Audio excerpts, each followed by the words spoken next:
Game over. Here's Johnny. You're gonna need a bigger boat. So simple. Roll out. I am Iron Man. This is a tasty burger. Welcome to the InSession Film Podcast. Welcome to episode 147 for December 13th, 2015, and 4 days. 4 days. JD, Yeah. 4 days. 4 days. And I'm Brendan Cassidy. And may the force be with you. I'm JD Duran. How can you believe that we can finally count the number of days until Star Wars The Force I know. Awakens on one hand? It's crazy. I'm so excited. So excited. Same here. This is an exciting time in general because this is normally where we have to stop talking about college football, but Yeah. we've got bowl games coming up too. Yeah. Penn State's going to the Tax Slayer Bowl against Georgia. Well, they'll probably lose, but it'll still be fun to watch because they're playing in Florida, which is obviously you've got some biasness to Florida now because that's where your next adventure is going to lie. Which is really funny because I'm moving to Gainesville, which is where the University of Florida is, and Michigan plays Florida in Orlando, which is like 90 minutes from Gainesville. I'm trying to plead my case to my wife to let me go to that game. I was like, how ironic is that? And if Michigan wins, as soon as I get down there, I'm doing nothing but flaunting my Michigan gear for like a week. Oh gosh, I hope that goes well for you and people don't, they don't disown you already as like the local neighbor that doesn't like Florida. I know. Well, I think they would hopefully get it. It's different. At least I'm not doing that in Columbus, where that would literally be, a death. You get close. shot. Yeah. You get shot. Yeah. Yeah. And Columbus that's not a good place itself already. I'm sure we've shared some stories already about Columbus and how we're It's both awful. Generally afraid of that place. Yeah. It's the dirtiest place in America. So. Yeah. Indeed, I'll agree with that. But it'll still be exciting though to watch some college football finally wrap up. And then we'll just have to focus our time on on NFL because your Lions aren't sucking this year, which I think is kind of interesting. Well, it's crazy because the first half of the season we were the worst team in football, and which isn't saying a whole lot, but we were the worst team in the NFL, and then we go on this huge winning streak, which was awesome. And if we won out, we actually would have had a chance of making the playoffs. But as we talked about last week on the show, the Lions screwed that up on a Hail Mary. So well, yeah. Well, I was trying to make you feel good. Yeah. No, I appreciate it, but at least we're not the same team we were the first half of the season, and I'll take that any day of the week. Progress. That's the story of my life. Yeah. Indeed. It's a pretty good precursor to what could potentially come in upcoming season. So at least be proud of that, but be mostly proud of Michigan and flaunt that gear as much as you can when you go to Florida. Yeah, man. I don't care. Do your job. But anyway, we've got movies to talk about in this show, so let's transition over to that. We've got a very exciting and large-scale show this week. Before we get into any of that, though, I'd like to bring on our awesome guest this week. First time on the show, we've got Diego Crespo from Audiences Everywhere. Diego, welcome to the show, my friend. Thank you guys so much for having me. I'm a big fan of your guys' show. You guys talk a little bit more sports than I'm used to, but that's okay. I mean, that's just a personal thing. It's nothing against it. Just that's another perspective on life that I don't get enough of. So you guys fill that gap for me. That's what we're here for. We live to do that, and we fully understand that there are a bunch of people like that. They have no idea what we're talking about, but it's our only little platform. On a weekly basis to kind of purge our sports frustration. So we take advantage. Your guys' show, you guys do what you want. That's the beauty of having a good podcast. You could literally do whatever you want and people will still listen to you. Luckily, you guys are good at what you do, though. Thank you. Oh, we appreciate it. Yeah. And speaking of good at what quote unquote you do, I'm a big fan of Audiences Everywhere. Yes, I love reading me too. up on you guys. Yeah. So in fact, we actually had so much. Yeah, we actually had one of your colleagues on our show about 2 months ago, I believe it was, JD, when we talked about Pan. We had Beth Reynolds on. That's right. Yeah, and she set the bar pretty high. So we have a lot riding on you. But anyway, since this is your first time on the show, why don't you tell us a little bit about yourself and where we can find you on the internet, all that good stuff. Oh, okay. Well, you can actually find me on a lot of places on the internet because I guess I'm just like an internet slut. I don't know. Like, no.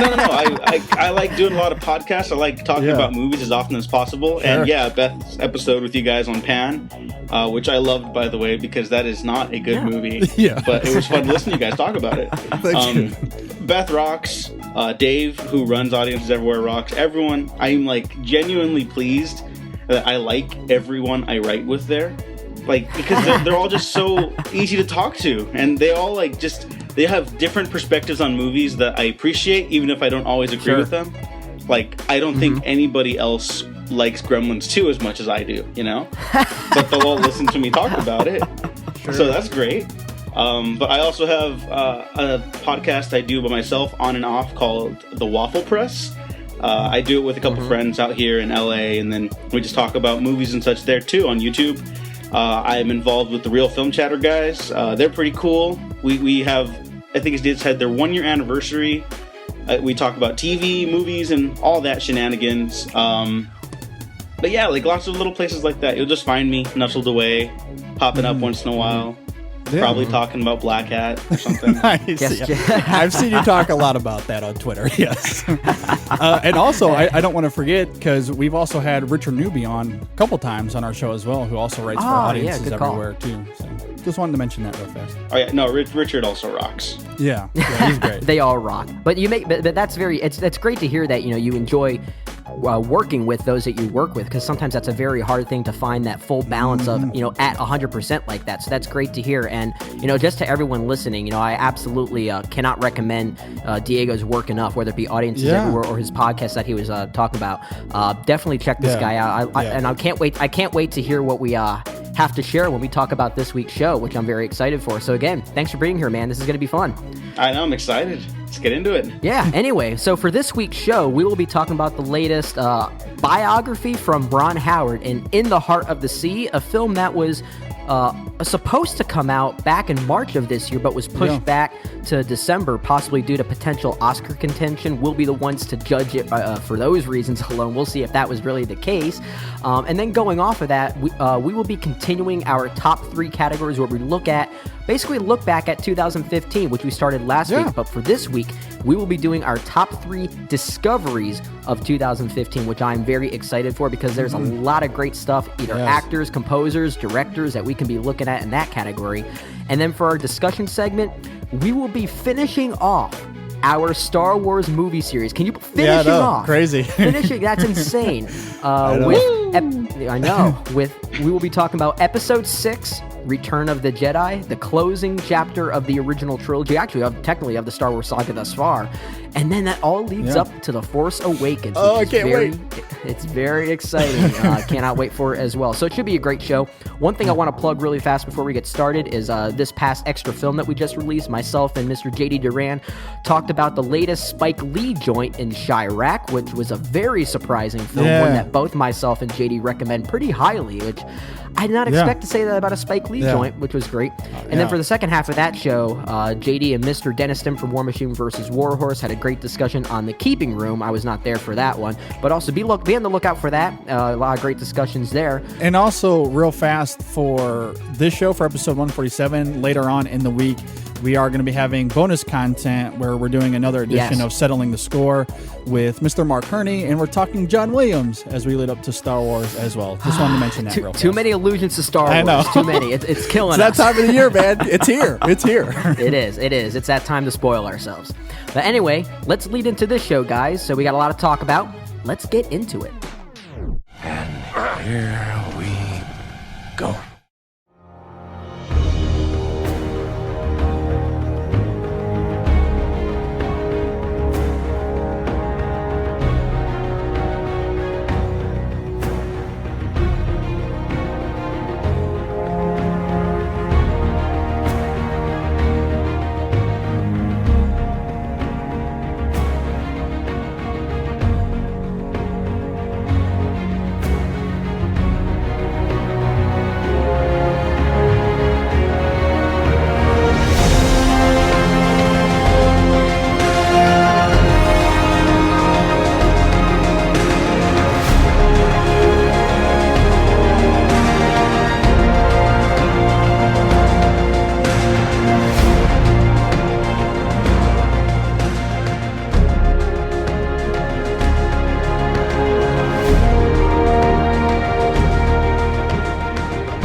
You're listening to the InSession Film Podcast. This is episode 147. JD, it was 100 feet long. Yep, that's what the ladies tell me. Dude, that's gross. A whale.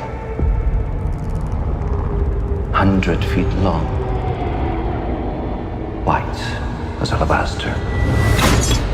A demon.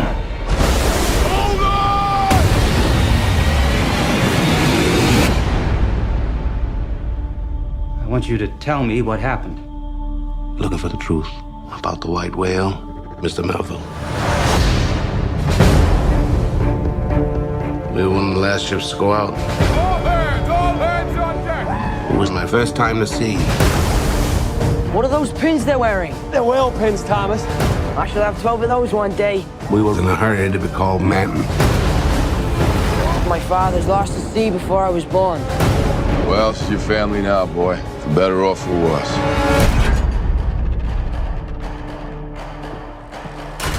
Sometimes it's better not to ask too many questions. All right, In the Heart of the Sea is directed by Ron Howard and stars Chris Hemsworth, Cillian Murphy, Brendan Gleeson, Ben Whishaw, and a few others that we'll talk about as well. As we mentioned at the beginning of the show, this film was originally slated for release in March of this year, but was pushed back to December. It's essentially the story that inspired Herman Melville to write his masterpiece and his, essentially, arguably his magnum opus, Moby Dick. So very epic tale here, very swashbuckling sea adventure we've got here. Diego, our honored guest, I'll toss to you first, man. What did you think about In the Heart of the Sea?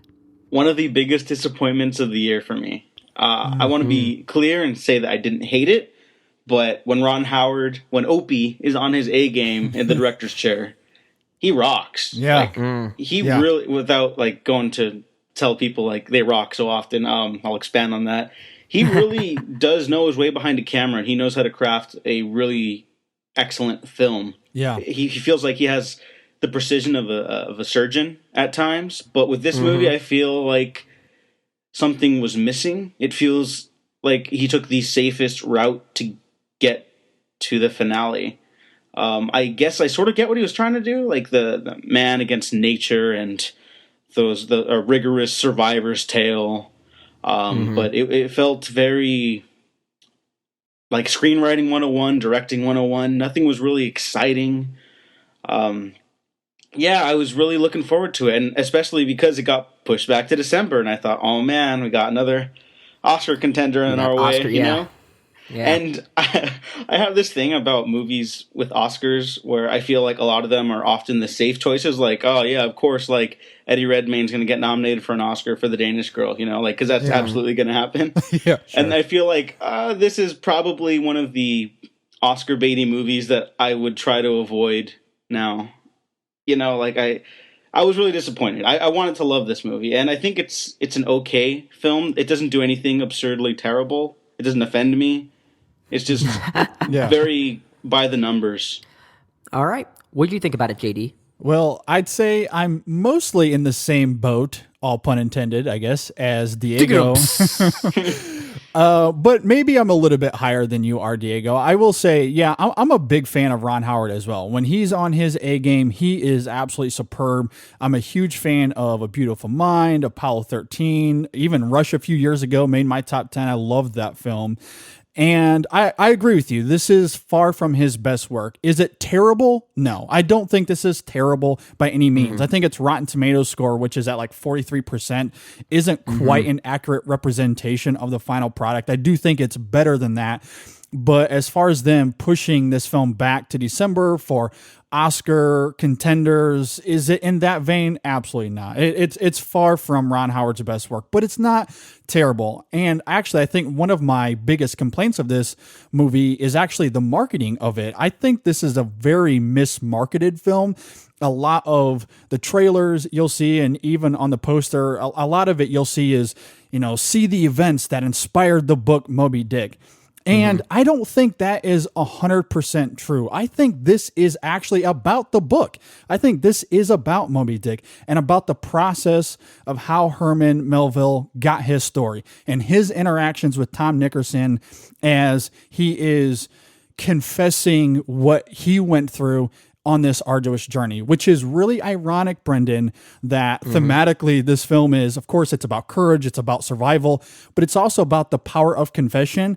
And that confession comes from a character played by Brendan Gleeson, who was in a movie last year called Calvary, which was all about confession. So, the irony. I found that fantastic. But I felt like his scenes, the Nickerson character played by Gleeson, his scenes with Melville, I think are incredible. And I want to talk more about them here in a little bit, but I found them very important to this film thematically, and I really liked it.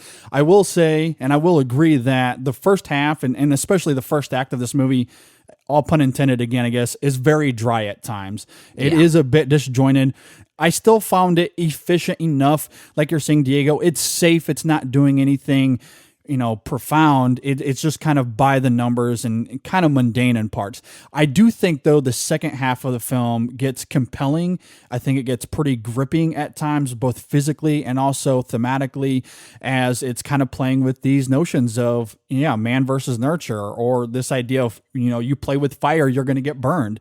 And these guys got burned pretty bad, and it leads to some pretty awful things that they have to go through. I do think the performances here are great. Chris Hemsworth, I want to talk about more. Brendan Gleeson, I was just talking about. Ben Whishaw, I think, is pretty stellar in this movie. Cillian Murphy and Tom Holland, I think, are also great. I like them. And you have to commend the commitment that a lot of these actors go through, because they are at sea for 90 days. And on that 90th day, these actors look like they're dead.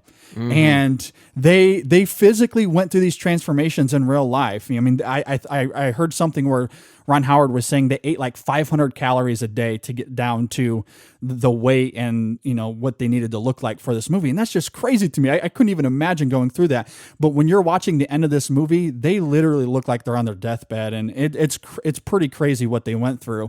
And you have to appreciate that. And I think their performances on their own, not just aesthetically, I think their performances are great. And another thing I think that helps this film for me personally is this is a great example of how a score can enhance the experience for me. And I've talked a lot about this on the show before, but I think Roque Bagno's score here is very good. It was very exciting at times, and I think enhanced a lot of the drama of this film for me. And so while it's not as great, the film overall is not as great as some of Ron Howard's best work, for sure. Again, this is one of those examples, though, where the acting and a good score makes it a better experience for me than it probably could have been.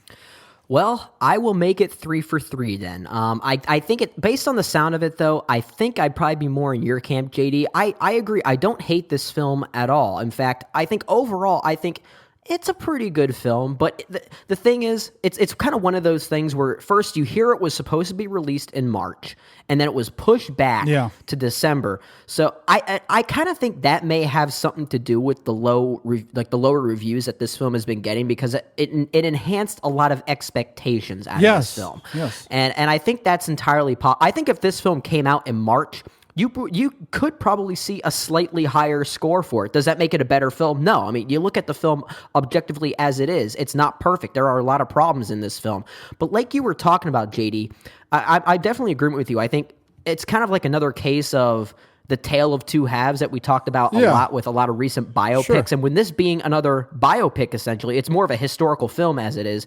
There are a lot of those similar problems going on, especially when we talk about how there could be potentially a lack of focus in a lot of these recent biopics. And I think that's kind of the case here as to why this film doesn't fully work. And it mostly comes in the film's script, especially within the first half of this film, because it does get pretty dry. It is pretty dull in the first half of this film. The characters themselves aren't very interesting. There's no real charisma out of them, or they're not really given the right charisma for us to really latch onto them emotionally when we're supposed to. Like, for example, the Chris Hemsworth character of Owen Chase, we're essentially told that he wants to captain a ship one day, and that he has a wife and a baby boy or girl on the way. And that's not enough for us to really get invested in his character. And the movie also focuses a lot of its first half on this kind of conflict of basically a conflict of interest of who should be commanding this ship. And then you kind of got this little child bickering between the captain and the first mate that I think was kind of jarring at times. I think really distracted from what I think could have been the heart and soul of this film, being the idea of whaling itself, which was very interesting. But then it transitions into the second half, and this is where I completely agree with everything that you've already talked about, so I'll try not to sound too much like a broken record on this, but it gets really, really interesting to see what these people had to go through. And first off, I agree with you. I would say this movie is about Moby Dick. I feel like there have been a lot of complaints about this film that say the whale is not in the film enough. And I think the second half of the film, it's all about the whale. Yeah, I think it's fully about that, and I fully could see exactly where the inspiration for Moby Dick came from then. And on top of that, what these characters, or these people either, I mean, they're real people, had to go through as far as cannibalism and what they had to do to sacrifice each other to stay alive and the torment that they went through. This is what was missing in a film like Angelina Jolie's Unbroken last year, when these three characters were stranded at sea for, I think it was 39 or 40 days. In this case, it was 90 days. Yeah, and crazy. You feel not only the dedication out of these characters, but you feel that torment. You feel the weight. And it leads to a lot of well-earned dramatic moments, I think, whether it be directly related to the whale itself or just what these people are going through. And you believe every second of it. And this is where Ron Howard is a great director. And this is where he captures his visceral technique in his biopics. The things that I loved about a film like, the raw and grittiness of a film like Rush and Frost Nixon, or even something that has more of the glossy shine and maybe the Academy Award glow is something like A Beautiful Mind, which I also love that film. I think that film is well earned emotionally, no matter what Tim Costa says. I know. Exactly. But I think the second half is where things do come together that do make it an overall rewarding experience for me, but one that is still, I guess, slightly disappointing because it could have been better. I agree. There was greatness here, but like you touched on the film thematically, even from the musical score, and some of the special effects in this film are very well done, especially in the second half, and it was pretty exciting, and the performances are great for the most part as well. So yeah, I'm with you guys. I don't hate this film. It's definitely a disappointment for what it could have been, but I do think it is being looked at slightly unfairly. I think it is slightly better than what people have been saying, so I do recommend it overall. Yeah, and one thing to bounce off of what you're saying there, Brendan, in terms of really experiencing what these characters go through and that torment that is felt, I completely agree with that. And there's a line that I think kind of epitomizes all of that for me, where the Melville character says something about, courage is to go where one does not want to go. And I think that line reflects that physical journey that Nickerson and Chase Owen and the captain and all these people go through. They really go through a torment that most people just will never experience in their life. And they do what it takes to survive. And that includes some pretty arduous acts that is going to really have a deep impact on someone. But I also think it reflects this notion I was talking about earlier with Brendan Gleeson's character, with this idea of confession and catharsis and the power that has over people. Because of this torment that he went through, he's been riddled with guilt and shame his entire life, and he's never told anybody about it. Never told even anybody. His wife, Even his wife, he's kept it from her. And I think confessing this story to Melville goes back to that line that I just said, courage is to go where one does not want to go, because Nickerson did not want to go there. He didn't want to do it. Right. But by confessing that, a weight is lifted off of him. And it also ties back to the Melville character, because he was very consumed with hearing and getting this story right and wanting to do it. And he had his own fears about that and not screwing it up. But that confession leads to one of the greatest novels in American literature. Yeah. So it works both ways. And I love how that confession not only works for the Nickerson character, it works for Melville, but it parallels the Owen and the Captain Pollard character and what they went through, and especially at the end of the movie when they have to tell the truth about what happened to this committee and the courage it takes for them to do that and the repercussions that came from that if they did tell the truth, I think is fantastic. So a lot of that to me was very layered in that second half and in that third act that I found fantastic. So yeah, as disappointing as it is, those notions you're talking about, both physically and thematically, I thought were pretty gripping in this movie. No, and I agree, and I think it has a lot to also coincide with what the captain and the first mate in this film had to go through, because you can argue they got into this situation due to their own arrogance. And, absolutely. And I think the notions at the end really help enhance that even better, to show that guilt and shame that they are. And I felt that. I think maybe some people didn't feel that, because I did see some complaints about that as well. But I feel like that's the point. And I did notice that as well, at least for me. Diego, do you have anything you want to bounce off of that? Yeah, I think you guys all bring up interesting points, and I think these beats in the film, they think they don't work as well as they should, but in a more passive viewing experience, I think they work as well as they need to, like the base minimum requirements. Yeah. Mm-hmm. Because this is a good story to tell. Yeah, for sure. I just agree. feel that this is not. There needed to be something more to it, and I can't quite put my finger on it. I guess maybe if the first act was stronger, I think the second half would be significantly more powerful. That's fair. And Yeah. I want to talk about the special effects for a second, because Sure. I do think they're quite impressive. I think some people have been saying complaints about how the whale sometimes looks cheap. I don't understand. I don't that either. at I don't all. either. Yeah. What kind of complaint is that? I mean, I don't know. I think that's ridiculous. I think that's hogwash. I agree. I think the whale is pretty exhilarating, and what it goes through. I mean, and you can almost kind of feel what.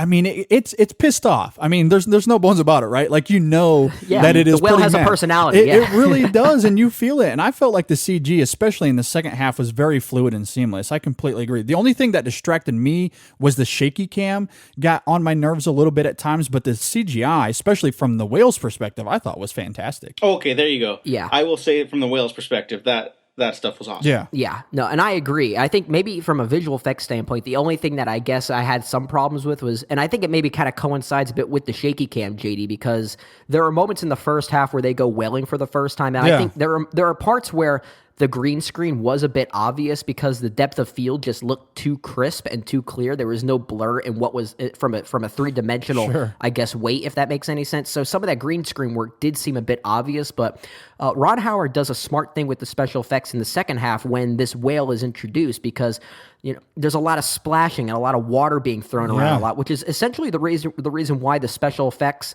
in Jurassic Park during that T-Rex attack still hold up, because it's raining. So a lot of that visceral quality of the rain and things like that are able to hide maybe some of the imperfections, which is it may sound like a cheap way to get around it, but it's actually kind of a smart thing to do when you think about it. And I think Ron Howard does that very well in the second half of the film. And they were also using a full-scale replica of the Essex as well. So they're actually on a boat with water kind of going everywhere, and as well as the lifeboats are real too. So it was a great balance of using something that is very real on top of CGI. Yeah, I completely agree. And one thing I want to also respond to what you're talking about, Diego, and then I'll toss it back to you guys, is because something you were talking about, and this is something, JD, that you and I have mentioned a lot when we talk about biopics, is you talked about this story being worth telling. And I completely agree. Yeah. This is a great story that I'm glad to have seen adapted to film. And I think the problem here, kind of going back to what I talked about in my opening thoughts, as well as what we talked about a lot in recent biopics, is there's just a slight lack of focus that really pulls like a consistent thread and everything together. And I think a lot of it comes from the script within the first half of this film. Yes. I think I would have liked to see more time of these characters just interacting with each other on the boat, and then they're just, they're going whaling, and they're kind of teaching us indirectly about the process of what whaling is, because that was very, very interesting in this film when they go and catch that whale for the first time. But it's kind of a brief moment, and I think there could have been a lot more time spent to that, the importance of what whale oil meant for this time, especially in Nantucket. I thought all of that was the most interesting stuff within the first half of the film, that it didn't need to get bogged down with this whole, Pirates of the Caribbean, Curse of the Black Pearl conflict, where I want to captain my ship again. It's kind of what it felt like for me, and I think it didn't need to really drive as much of the conflict as it needed to. I think the focus maybe because it wasn't quite in the right place. if it would have tightened that up, I think it would have been a hugely rewarding film. But unfortunately, it wasn't quite there. Yeah, I completely agree with that, Brendan. I'll say where it does work for me is where the film, especially in the second half, but even in the first half, where the film in the flashbacks focus on the Chase Owen character. And I think Chris Hemsworth is pretty good in this movie. And I love how he's showcasing his skill sets, but also his limitations at the same time. Because he says at some point, the sea is all that he knows. And he's also at the same time having to overcome his father's legacy, being a quote-unquote landsman and the aura that comes with that. He's having to kind of fight through that, but we do get the sense that he loves being on the sea. The captain at one point says, "You are born to do this." But I think what's fascinating in the middle of that is when it comes to whaling, and this is where I think it works for me, because they don't focus on how whaling is a huge piece of Nantucket. What it does for me, though, is it shows me how it plays in with Chris Hemsworth's character, which again is a big focus of this movie. And it gets to a moment where it kind of questions the Chase Owens character and what he thinks about whaling. Because when they go on that first whaling experience, and they eventually kill their first whale, and as soon as they do that, there's a shot that lingers on the Chase Owen character's face, and it screams that he is not satisfied with this. He doesn't really care to do it. It's just a job that he has to do. But that confliction I found pretty fascinating, because it eventually leads to this connection that Chase has with the nature and the sea that no other character in this movie displays. And a couple of examples is, that first storm they get into, he saw the danger coming. He's very aware of what's about to happen. He tries to warn the captain, but of course the captain doesn't do anything about it. Right. And even in that first kill of that whale, it comes to a moment where he has to wait for something to happen, and everyone else is panicking, like, we got to go. And he's like, no, wait. And then of course it works out for him. And then when you get to that giant whale, he was the only one that knew that it was following them and that it would attack them again. And so you see that he has this connection with the nature and with the sea. And ultimately that creates this intimate, almost one-on-one battle that he has with this giant whale in the second half of the movie. And so when we get to that scene where the whale just kind of swims between those two lifeboats, and there's a moment between the whale and Owen, that was completely earned for me because of how they explore his connection to nature, and specifically that whale, as we were talking about, almost has a personality of his own, and how that ties back to those themes of nature and respecting life, I think is fantastic, because after that moment, that whale was never seen again. And I think for a very specific reason that I thought was pretty awesome. They basically talk to each other in that moment, which is, it's kind of weird to say, but somehow it does work. And we were kind of talking about this offline. I mean, this could have gone the Jaws the Revenge direction, but it never does. It's like this whole, this sea creature that's got a personal vendetta against these folks. It could have gone that way, but it doesn't. There's some kind of psychological connection there, and I'm not exactly sure. I wasn't really sure what it was as I was watching the film, but when that moment happened, I could see why some people might argue and say that was not earned. But when I saw that happen, I just thought to myself, that seemed like the right call, Ron Howard. That just seemed right. And it wasn't, but you're absolutely right, because I completely agree with you that there was the whole idea of nature and man and that relationship angle, and it's done in a very open-minded way that I really appreciated. It wasn't preachy like maybe I don't know, something like James Cameron's Avatar was. I agree. And I think it subtly plays into that idea of confession too, because even without saying anything, I think in his mind Chase is making a confession, and I think that's why he decides to do what he does in that moment. I'll say without spoilers. Yeah, I completely agree. For the sake of time, let's get to our final thoughts and grades. So I'll toss it to you first, Diego. Any final thoughts, and what grade would you give In the Heart of the Sea?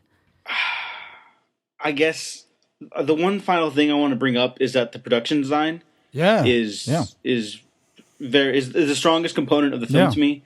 Yeah. And Chris Hemsworth, I feel bad for him that he can't open a movie, because he is a really talented actor outside of the Marvel movies that everyone finds him enjoyable in, because I think he's really likable as Thor. He's got charisma, and he really does sell those moments that you guys are talking about. Again, I think the movie needed to push those moments a little harder. Yes. I think it would have made them more potent and emotional.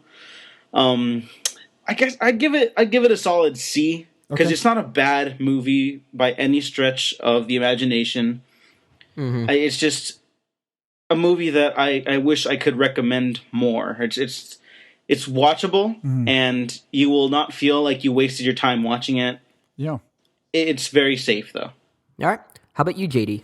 Well, as far as final thoughts from me, Diego actually stole the words out of my notes in terms the of art direction and everything. Yeah, the scale of production here is incredible. I love it. I feel like that journey at sea, I felt it was pretty exhausting by the end of it. And we've talked a lot about the CGI, and like I said earlier, I love that they use a full scale replica of the X6. I think all of that is fantastic. I will agree with you though, Diego, that it is a bit tame. It is safe at times. It could have been more potent. And the story is a bit disjointed, but I think thematically, I'm just going to play with the puns again, it never sinks for me, especially in the second half of this movie. I think it's potent enough and it resonates loud enough. And again, I think for me, it comes back to those scenes with Gleason's character and the Melville character. I thought was incredible. I mean, there's some really great acting going on in those scenes, and I think it helps elevate the story that is being told that we see from the guys out on sea. But what's happening in that room between those two guys, I thought was absolutely fantastic. So is this as profound as the book Moby Dick? Absolutely not. Is it Ron Howard's best work? Absolutely not. But is it still entertaining and worth a watch? Absolutely. I still think there's a lot to appreciate about this film. It'll sit somewhere in the middle of Ron Howard's catalog, and that's perfectly fine. I do think it's worth watching, maybe not in theaters, but perhaps when it comes out on DVD and Blu-ray, I think it's certainly worth renting and giving it a shot. I did enjoy it overall. And earlier in this discussion, Brendan, you compared a lot of what was happening here to Unbroken. I would take this 1,000 times over Unbroken. Me too. There's so much going on here that I really, really like. And I like that it is about the book Moby Dick. There's something about them just kind of embracing that idea, and the way they execute those scenes, as I was talking about, just really, really work for me. So even though I'm mostly in the same boat as Diego, I'm a full letter higher than him. I would give this a B. It's far from the best of the year, but still a pretty decent, enjoyable experience for me. Yeah, I'm definitely with you guys, and probably a bit more closer to you, JD. First thing I'll say is I got to echo the production design. It was done by Mark Tildesley, I think his name is. And if you look at his filmography as a production designer, I mean, most of his work has been a lot of smaller scale films. I think he's worked a lot with Danny Boyle on like 28 Days Later and Sunshine and maybe Trance, and recently only did movies like The Fifth Estate and Your Highness. Nice. Wow. So I think somehow that just adds to the, I guess, this visceral and gritty sense that Ron Howard is able to bring to his some of his biopics, at least of late, because like Frost Nixon, I think, is a great example, and Rush is a great example of a very visceral film that also has a lot of heavy production design and some action, and I think it was actually on a lower budget, and I think that's what made the movie Rush that much more impactful, because of that rawness and that grittiness that he brought to it, probably unintentionally. Here he's obviously working with a bigger budget, but I think having someone that's more used to the smaller scale art direction like that, I think helps enhance the experience here, especially within those moments where you've got Herman Melville and Tom sharing their story with each other that's supposed to inspire Moby Dick. I felt like I was back in this time period, and I think they were still in Nantucket at the time. It felt like I was back in that time period in this time. It just felt so real and so authentic. Last thing I'll talk about is, we talked about the performances here. I do agree that Chris Hemsworth he's a movie star. The guy knows how to lead a movie, and he's very good in this film. Sometimes you could hear like he had some fluctuations with his accent, and I know some people kind of complain about that. That's not a deal breaker at all, though. I think the heart and soul of his performance is still intact, and I agree. Yeah, the last two I want to talk about are some of the younger faces here, but Tom Holland's in this movie. He plays the young Tom Nickerson, who Brendan Gleeson plays the old version of him. And Tom Holland's very good in this film. I'm excited to see what he brings to Spider-Man. And the last one I'll mention is, I think the actor's name is Frank Delane, who plays the captain's cousin, I believe it was, by blood. Sure. He's the one that has the most, the most quote-unquote I don't want to say Oscar moments because it's not quite that good, but he has the most scream out loud moments, the most cathartic moments. Yeah. But I think he sells them pretty well. He's actually one of my favorite things on the show Fear the Walking Dead, which was not that great of a show, I don't think. But I thought he was one of the better things in that show, and I think his acting chops also showcased here pretty well. So I'll definitely agree with you guys. I do think the movie is worth seeing overall. I would probably give this around probably the range between a B- and a B. I'm kind of struggling between the two because as much as I enjoyed it, it is also very disappointing for how great this film could have been, especially with how unfocused it was in the first half. But where it does go in the second half is incredibly rewarding for me. And I think that's what really elevates it to the B range more than anything else. Because those moments, the struggle and torment they go through trying to survive for 90 days stranded at sea, is very arduous and well earned in its grittiness, and I really respect Ron Howard for going that route. So yeah, I'll give this a B. I think it is worth checking out. And if you want to read more of our thoughts, you can check out our Letterboxd page at letterboxd.com/InSessionFilm. And if you agree or disagree with our takes, let us know by leaving a comment on our Facebook page at facebook.com/InSessionFilm or tweet us at InSessionFilm, or you can leave a comment on Google Plus on our Google Plus page or email us InSessionFilm@gmail.com. And just real quick, Brendan, I want to echo your thoughts on Thor and Spider-Man. I think they're fantastic in this movie. And that first interaction they have when they're on the boat for the first time, didn't you guys just slightly picture them in their Thor and Spider-Man costumes? Couldn't you just picture that happening? No. Oh my God, you have no idea. No, I saw Owen Chase and Tom Nickerson. What are you talking about? they were that too, but slightly I saw Thor and Spider-Man interacting. It made me excited. It made me excited to see them hopefully share some screen time together, which probably won't happen until Infinity War, if we had to guess. Probably, yeah. Mm-hmm. But yeah, I think it's still very excited to see that we've got two wonderful actors in these kind of roles. Yeah. So it's good stuff. Yeah. Anyway, coming up next, we'll be doing our top three, and we'll be continuing our top three look back of 2015, focusing on our top three favorite discoveries of this year, which should be a lot of fun. So stay tuned. We'll be right back.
Man, JD, a really slow day out at sea here. There's hardly any whales to do some whaling here. We're not gonna make our quota for whale oil when we get back to Nantucket. No, it is a slow day out here today. Yeah, we got to find something to kill the time. I wish that there was a good podcast to listen to. Well, I actually do have one I can recommend. It's called the First Time Watchers Podcast. Yeah, it's fantastic. They're a great supporter of another show called InSession Film. Another one you should probably check out. But it's a great podcast. It's hosted by Tim, Walter, and Hermano, three guys that really know movies really well. Oh gosh, I know the First Time Watchers. I listen to them all the time. They're wonderful. Good. Yeah. And their banter is amazing, which is more than anything else, and it's so entertaining. Not like what we're going through out at sea right now, which is very slow, but hopefully things will pick up just like their show is. Yeah, absolutely, because things pick up pretty quickly on First Time Watchers, and it's really unique because they watch a movie they've never seen before, come back and discuss it with some really awesome fresh perspectives, as well as also talking about other movie news and trailers and other things regarding films that they've seen recently. Yeah, absolutely. I love that part. I also love how they throw out some other movie recommendations that they've been watching, so it's not just what's focused on what's playing out right now, which is very great. The show is very smart, and it's very fluid and easy to listen to, and it's also a lot of fun, and I'm sure the rest of our shipmates will have a good time too. I agree. Can you reiterate again, where can we find these guys online so we can tell them about it? Yeah, there's a couple ways that I know you can find First Time Watchers. One, if you go to firsttimewatchers.blogspot.com, you can hit them up there, although it's kind of hard out sea. We don't have really great Wi-Fi, but when we get back to Nantucket, you could definitely check them out. Also on Twitter and Facebook, if you just search First Time Watchers, you'll find them right there. Absolutely. You can also subscribe to them on iTunes, and we'll have to tell our guys on the ship to leave them a review and stuff. We got to promise them it's absolutely worth their time. What is that? Is that a whale? I think so. Oh my gosh. Oh no. It's huge. No. Oh my gosh. It's coming at us.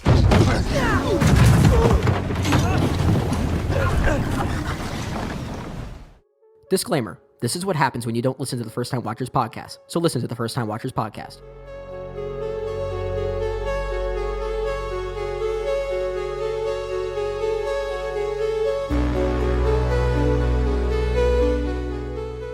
On the Simplistic Reviews podcast, we talk movies. We talk TV. We talk. Hello, Julie, what the heck are you doing? Trying to make our spots sound more exciting by adding explosions. Yeah, I'm pretty sure you could have got the point across with sound effects, not the real thing. Download the show on iTunes or at simplisticreviews.blogspot.com. I'm sure your insurance company will cover that. No, they won't. No, they probably won't. This podcast is a proud member of the Lamb Podcasting Network. Find the network at largeassmovieblogs.com. You're listening to the InSession Film Podcast. This is episode 147, and now we are going to be going over our top 3 discoveries of 2015. Before we get into that, though, let's go over criteria, and we can start with our third pick. So I'll toss it to you first, Diego. What criteria did you have for this list, and what would be your number 3?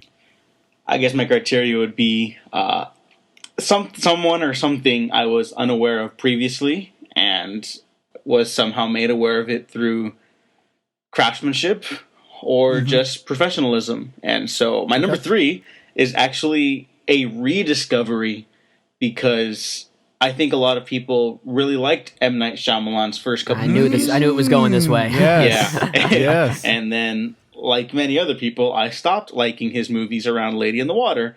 And then with The Visit, I was actually blown away just by how solid it was. I don't think it's a top 10 contender or anything for the year, but as someone who kind of struggles with getting into horror movies in general, I was blown away by how much M. Night Shyamalan found his original voice again. And it's a really entertaining sort of Hansel and Gretel inspired little Amblin Entertainment remedy horror movie, and I really enjoyed it. Yeah, I'm with you, Diego. I am a guy that also struggles getting into horror, but I loved this film as well. I was a lot higher on it than Brendan was, although we mostly agreed until the end of the movie. But I love the balance of the horror and the comedy. It completely worked for me. I was horrified when I needed to be, and I was also laughing when the movie called for it. And that is a really great pick. It's actually one I didn't even think of for this list. But in terms of rediscovery, you're absolutely right. You know, M. Night Shyamalan he completely lost his touch and lost his fan base, which, you know, he had built up in a really great way. I mean, those first, 3 or 4 films that he did was pretty solid, and he fell off the map. At least they were great, I thought. Yeah. I agree. And then he fell off the map so hard that it was so refreshing to see him back at this level. And the fact that it was so small scale like this, I think it was a big help, but I agree. That's a great pick. I think that's what he needs to do. I think he needs to just stick to the smaller scale stuff, because as someone who actually likes the Last Airbender cartoon a lot, me too. And then you see that, whoa, that abomination of an insult to humanity. I was so offended by that too, because I'm also a huge fan of that cartoon and that film. And it sucked because at the time I had a job where I had to work at 4 a.m. and I went to the midnight showing, meaning I did not sleep at all. I was pretty pissed. I am so sorry. I'm sorry this happened to you. Yeah. All right, Brendan, what criteria do you have, and what would be your number 3, man? Well, first thing I want to do is echo that. You know, I think that's a great pick with M. Night Shyamalan. Like, I wasn't a huge fan of The Visit overall. We talked about this, JD, but that had nothing to do with the objective view of the film, because we finally saw good directing from M. Night Shyamalan and good writing from M. Night Shyamalan for once. There was some execution stuff I didn't like about the film's climax, but we had that discussion. I'm not going to talk about that again. Yeah.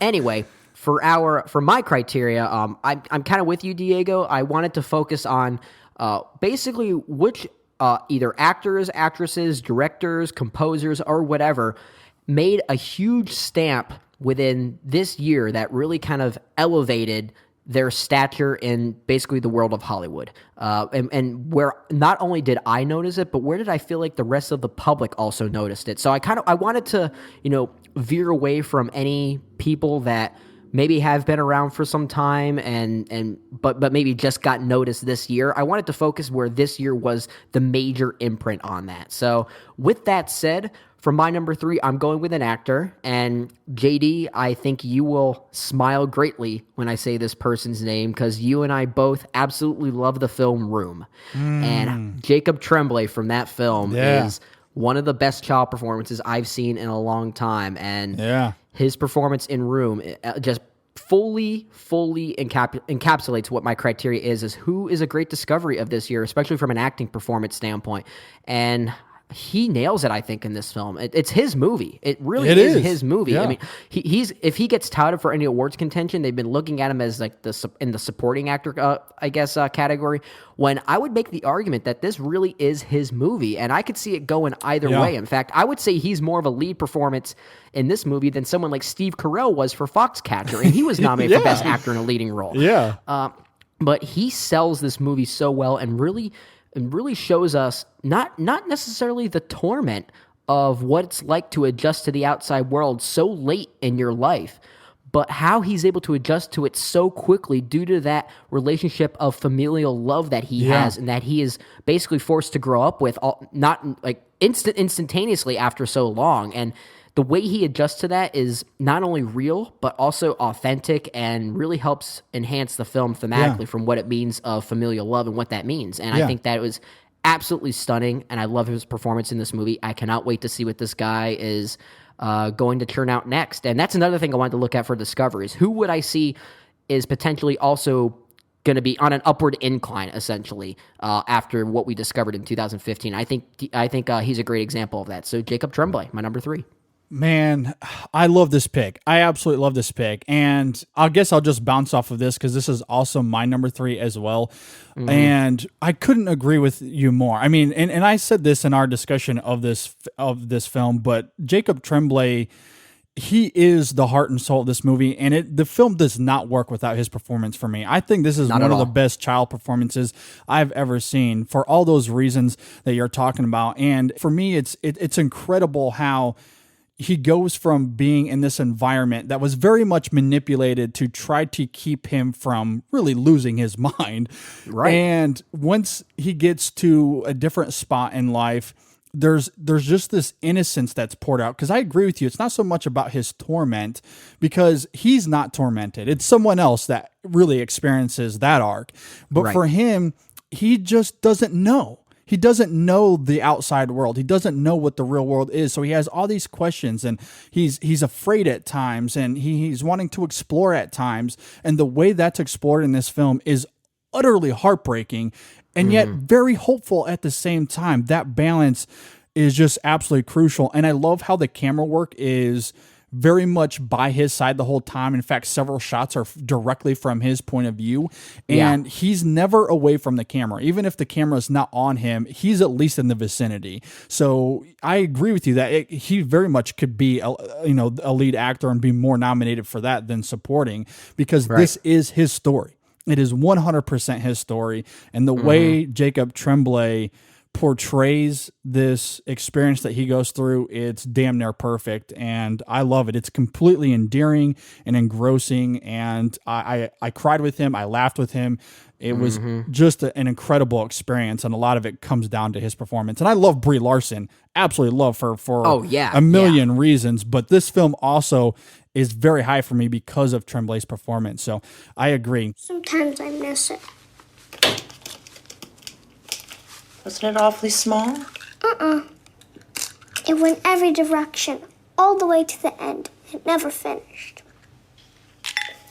And Ma was always there.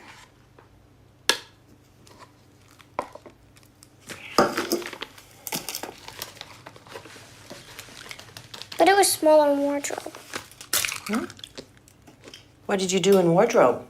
Sleep. When old Nick came. I want to see Mom. Yeah, I know.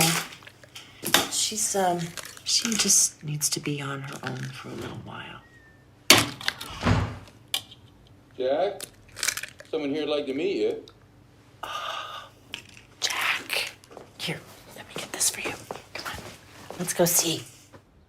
And I guess just real fast before I toss it to Diego for his number 2, as far as my criteria, I'm pretty much in the same boat as you guys. I just look for an actor, a director, or a composer that is very new to me. They could have been in previous films before, but they had to be new to me this year for some very specific and prominent reason. So, and you'll hear more about that in my later picks, but that's kind of where I was sitting with my criteria. And obviously I went with Jacob Tremblay for my number 3. So let's toss it to you, Diego, for your number 2. Okay. I know a lot of people hate this movie in particular, but my number 2 is actually the lead of Kingsman: The Secret Service, Taron Egerton, because I think like this. Oh, okay. I was like, oh no, I'm gonna have to. Yeah. I'm gonna have to leave. I think I'm gonna get attacked again for liking this movie. I wasn't a big fan of the film, but I'll let you talk first. Okay, yeah. I think regardless of what you think of the film, I think he is able to carry a movie on his shoulders, especially a movie of this like grandeur. It's sleek, it's big, it's heavy, maybe for all the wrong reasons, and according to some people. But I think he does a more than sufficient job of leading the film. He's I think Dave from Audience Everywhere mentioned, we were having a discussion about the movie, and he said, you know, if a guy has a good smirk, he'll be around for a while. And I think this guy's got a good smirk, maybe not a Harrison Ford, Han Solo style smirk, but I think he leads the film well. He handles action. He handles the emotional stuff well.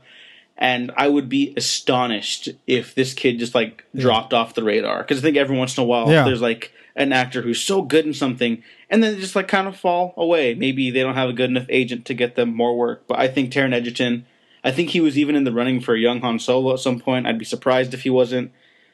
But yeah, I was really astounded by what this kid, who I'd never even heard of, was capable of for a movie the size of Kingsman. Yeah. No, I completely agree, and I think, and before Brendan gets to why he's wrong, I will echo your thoughts. I really like this movie, and I really liked him in this role as well. And you make a really great point that for not knowing who this kid was at all, to carry a movie of this scale is very impressive, and I very much engaged with him.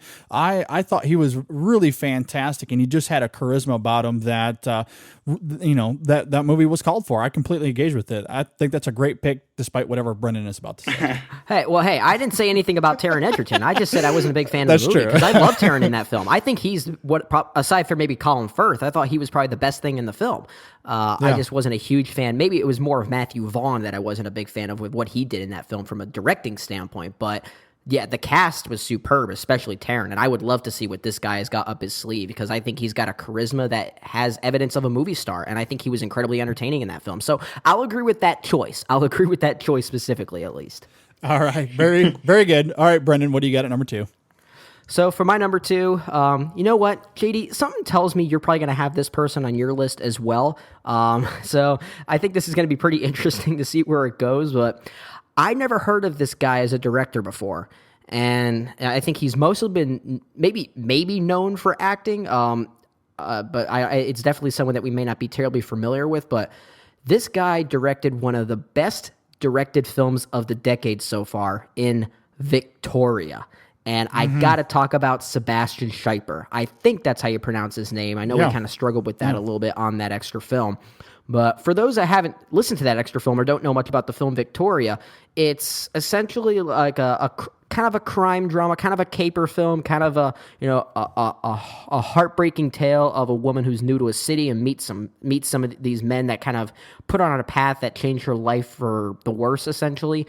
The entire film, over 2 hours long, was shot in one continuous shot. And as gimmicky and as that may sound to some people, it helps enhance the film's experience and the heartbreak and the torment that this character goes through in this film.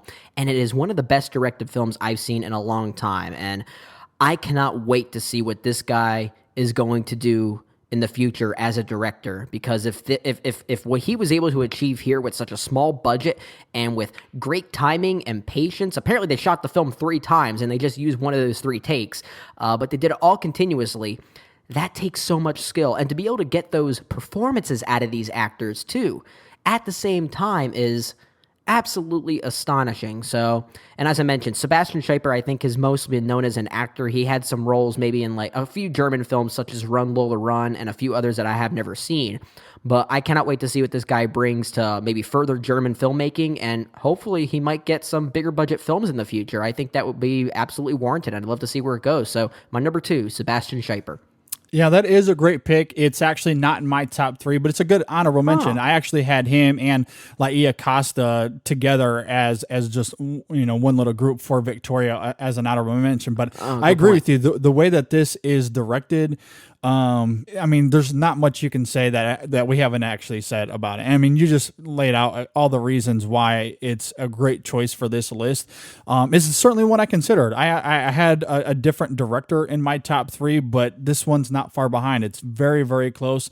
What he did is just words cannot say. It's impressive. One of the most stunning films of the year, and it's a really great choice. And I had to throw in Laia Costa as well, because her performance is a big reason why it works narratively and thematically. As good as the direction is, her performance needed to be there as well, and that's why I needed to group them. Man, that ending is wow. It's very good. It's very, very good. So good choice. For my number 2, though, I am going to my director pick. And it's for a film that is in my top 5 of the year so far. Absolutely love it. And I'm going to absolutely butcher this guy's name, so forgive me. But it is Cornel Mundruso. That's not how you say it, but that's the best shot that I have.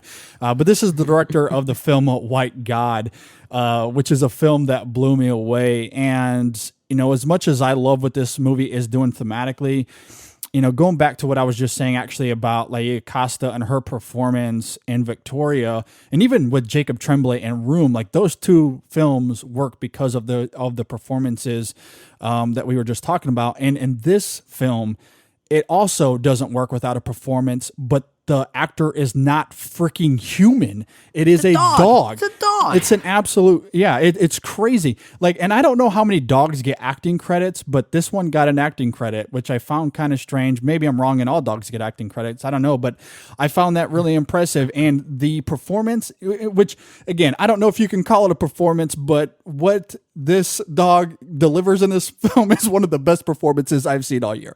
And I have no idea how he got that out of him. So that's why I had to put him on this list. I think the film overall works really great. I love its allegories. I love the way it blends in dark humor with its intense emotional drama. And I think in terms of symbolism, I think this film is full of incredible rich symbolism. So from a direction standpoint, it's handled really, really well. But again, on top of all that, but to get a great performance out of a little girl and this dog who I felt everything that he was going through. That shot after, this is a slight spoiler, but there's a moment where Hagen goes through a dogfight in this movie, and the shot after he wins against his opponent and how devastated he is and how crippled he is in that moment, I have no idea how you get that out of a dog, but he did it. So I had to put him on this list, and he makes my number 2.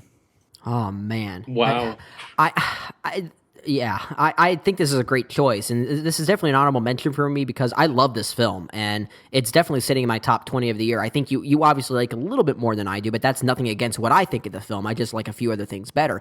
But his direction is so crisp and so perfect. How did he direct this dog to essentially communicate with us without saying a stinking word? There are times the dogs are there's a moment in this film where all these dogs are just kind of, I guess, scavenging around for either like food and stuff in this giant pit. And Hagen is the main dog here, and I forget the other pup that he basically kind of befriends here. But they're just sitting next to each other, and somehow I heard a conversation between the 2 of them, and they didn't even bark. Nothing was spoken. Nothing was, and I heard a conversation there. I was like, and I'm thinking, how did this director do it? I don't know, but it's a riveting film. I love it. Yeah, I completely agree. It was pretty funny. I was going over this list with my wife before we came on to do the show, and I was talking to her about this, and she says, "Well, is it like Homeward Bound, with voices?" And what's funny about it though is like I was like, no, but what's impressive is I was able to hear every single thing that dog was communicating without there being a voice behind it.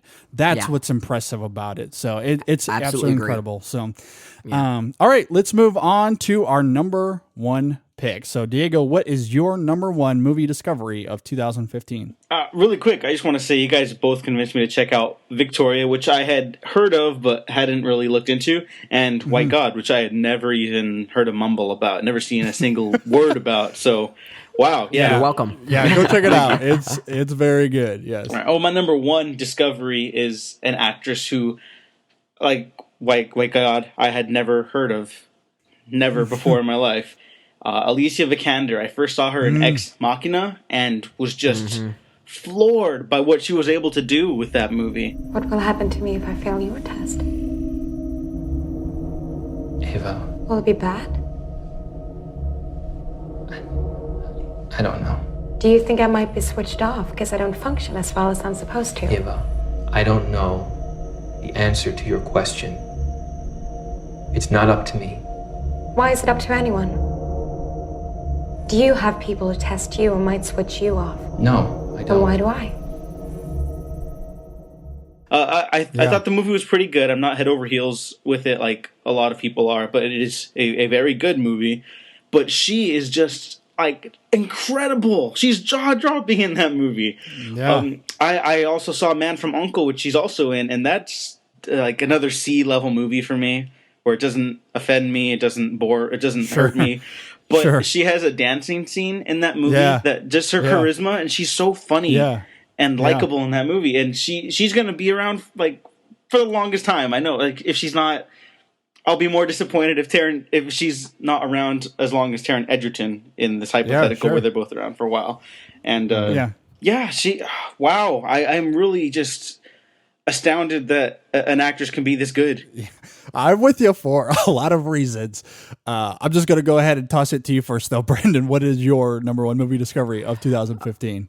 All I'll say is I absolutely agree about Alicia Vikander. I think she is definitely one of the actresses to really look out for. I'm not surprised at all, and also happy that she was nominated twice at the Golden Globes for both The Danish Girl in a lead role and Ex Machina for a supporting role, because I haven't seen The Danish Girl yet, but in Ex Machina, I think it's absolutely well-deserved. I will be honest, Alicia Vikander will probably be technically my number 4 if I was going all out. The only reason why I didn't put her higher is mainly because she has been around for quite some time, and like even in films like A Royal Affair and some of the other ones, like at least maybe foreign language films, I think they were, she has started to make a stamp that I have at least known who she was even before this year. So that's why I couldn't, in good conscience for my criteria, include her. But everything you say though, Diego, is spot on. I completely agree with you though. But anyway, for my number one, JD, if I asked you to guess what my number one is, I bet you could get it. I'm not going to have you do it, but I'm sticking with the realm of child performances. And of course. Of course. And I know you think slightly differently than I do on this pick, but for me, I think it's one of the best performances of the year so far, regardless of age or whatever. And that is Abraham Atta for the film Beasts of No Nation. So if I'm talking to you, it will make me sad. And it will make you too sad in this life. I just want to be happy in this life. If I'm telling this to you, you think that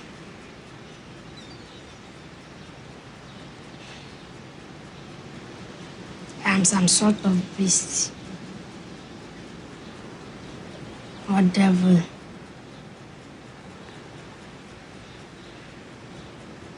But I'm all of this thing.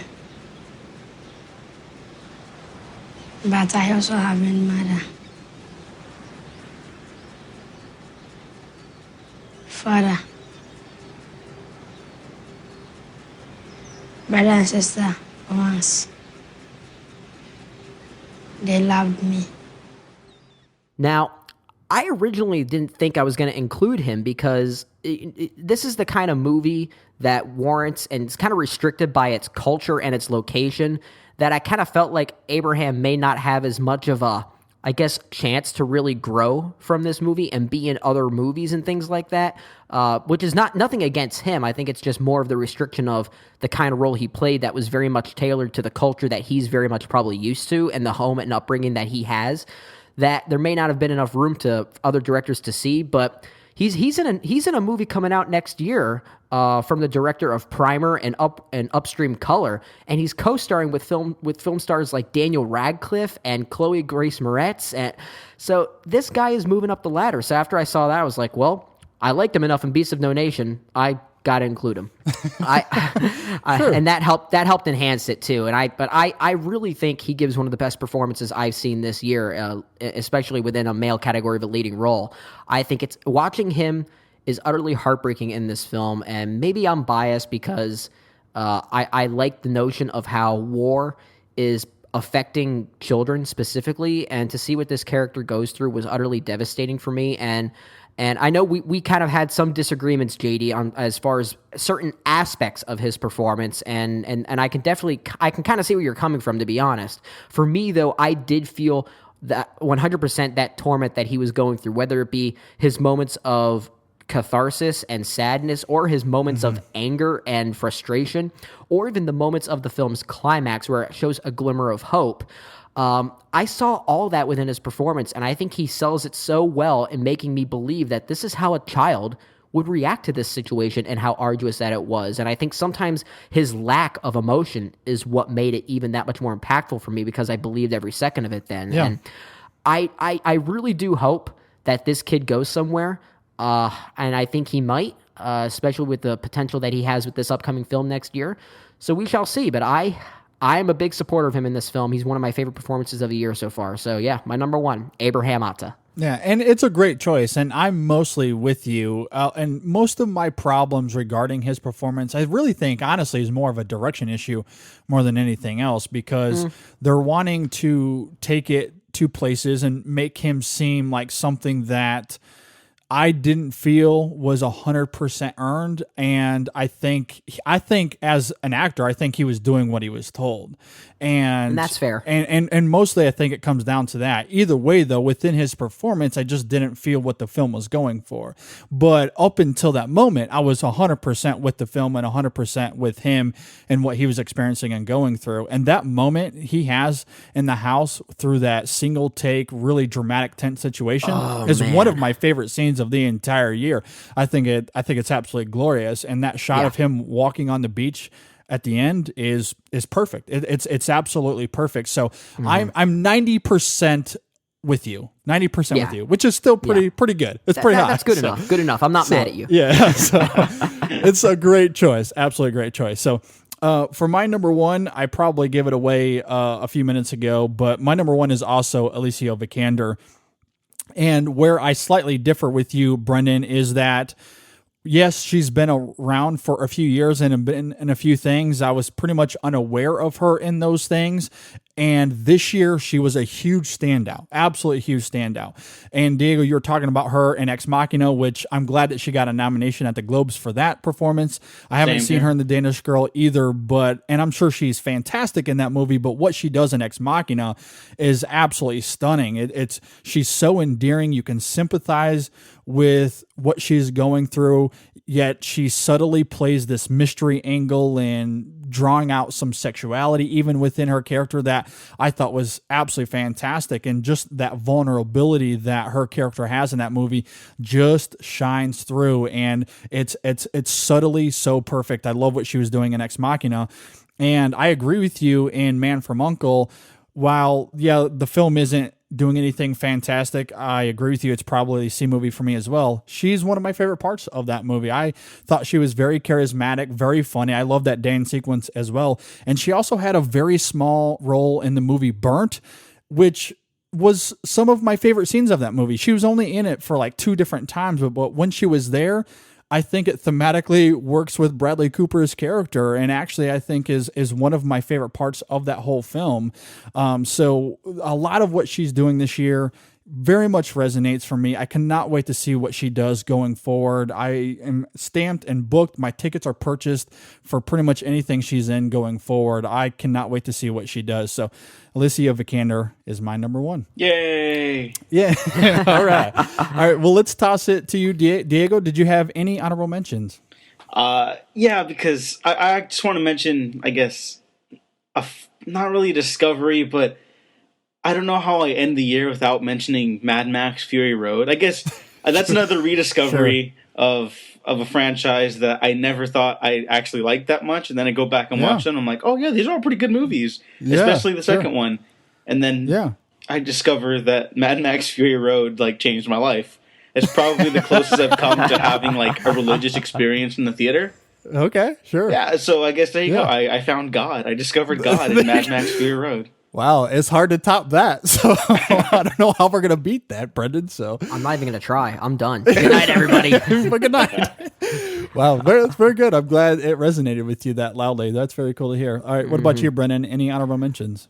So I'll again just reiterate that Alicia Vikander would have been probably my next pick. And as I said, the only reason why I didn't include it is because I also, too, wanted to focus on ones that I discovered this year. And, she had a small part in the film Anna Karenina. And when I first saw that film, I think it was 2 years ago, I noticed her. I did notice her. And that was, and I forgot to mention that earlier. So, and I even thought to myself, she's good. That's good. That there is good. So I just felt it wasn't against my best interest as far as my criteria, but you guys are absolutely right. I also had Laia Costa from Victoria, as you mentioned, JD. A few other actors. I had Shameik Moore from the movie Dope. Yeah. Who I know we enjoyed that film. I know I liked it a little bit more than you did, but we both agreed that his performance was stellar in that film. He's great, yeah. And the rest of the ones I had were kind of like you were talking about with M. Night Shyamalan, Diego, were kind of like rediscoveries for me. Well, first I had Rebecca Ferguson, and that's not really a rediscovery. That was a discovery for me as well, and she was great in Mission Impossible. Oh, so good. I'm excited to see that she's now been recast in the sixth film.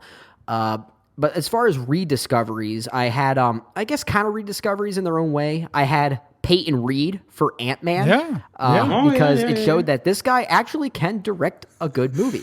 Imagine that. Yeah, exactly.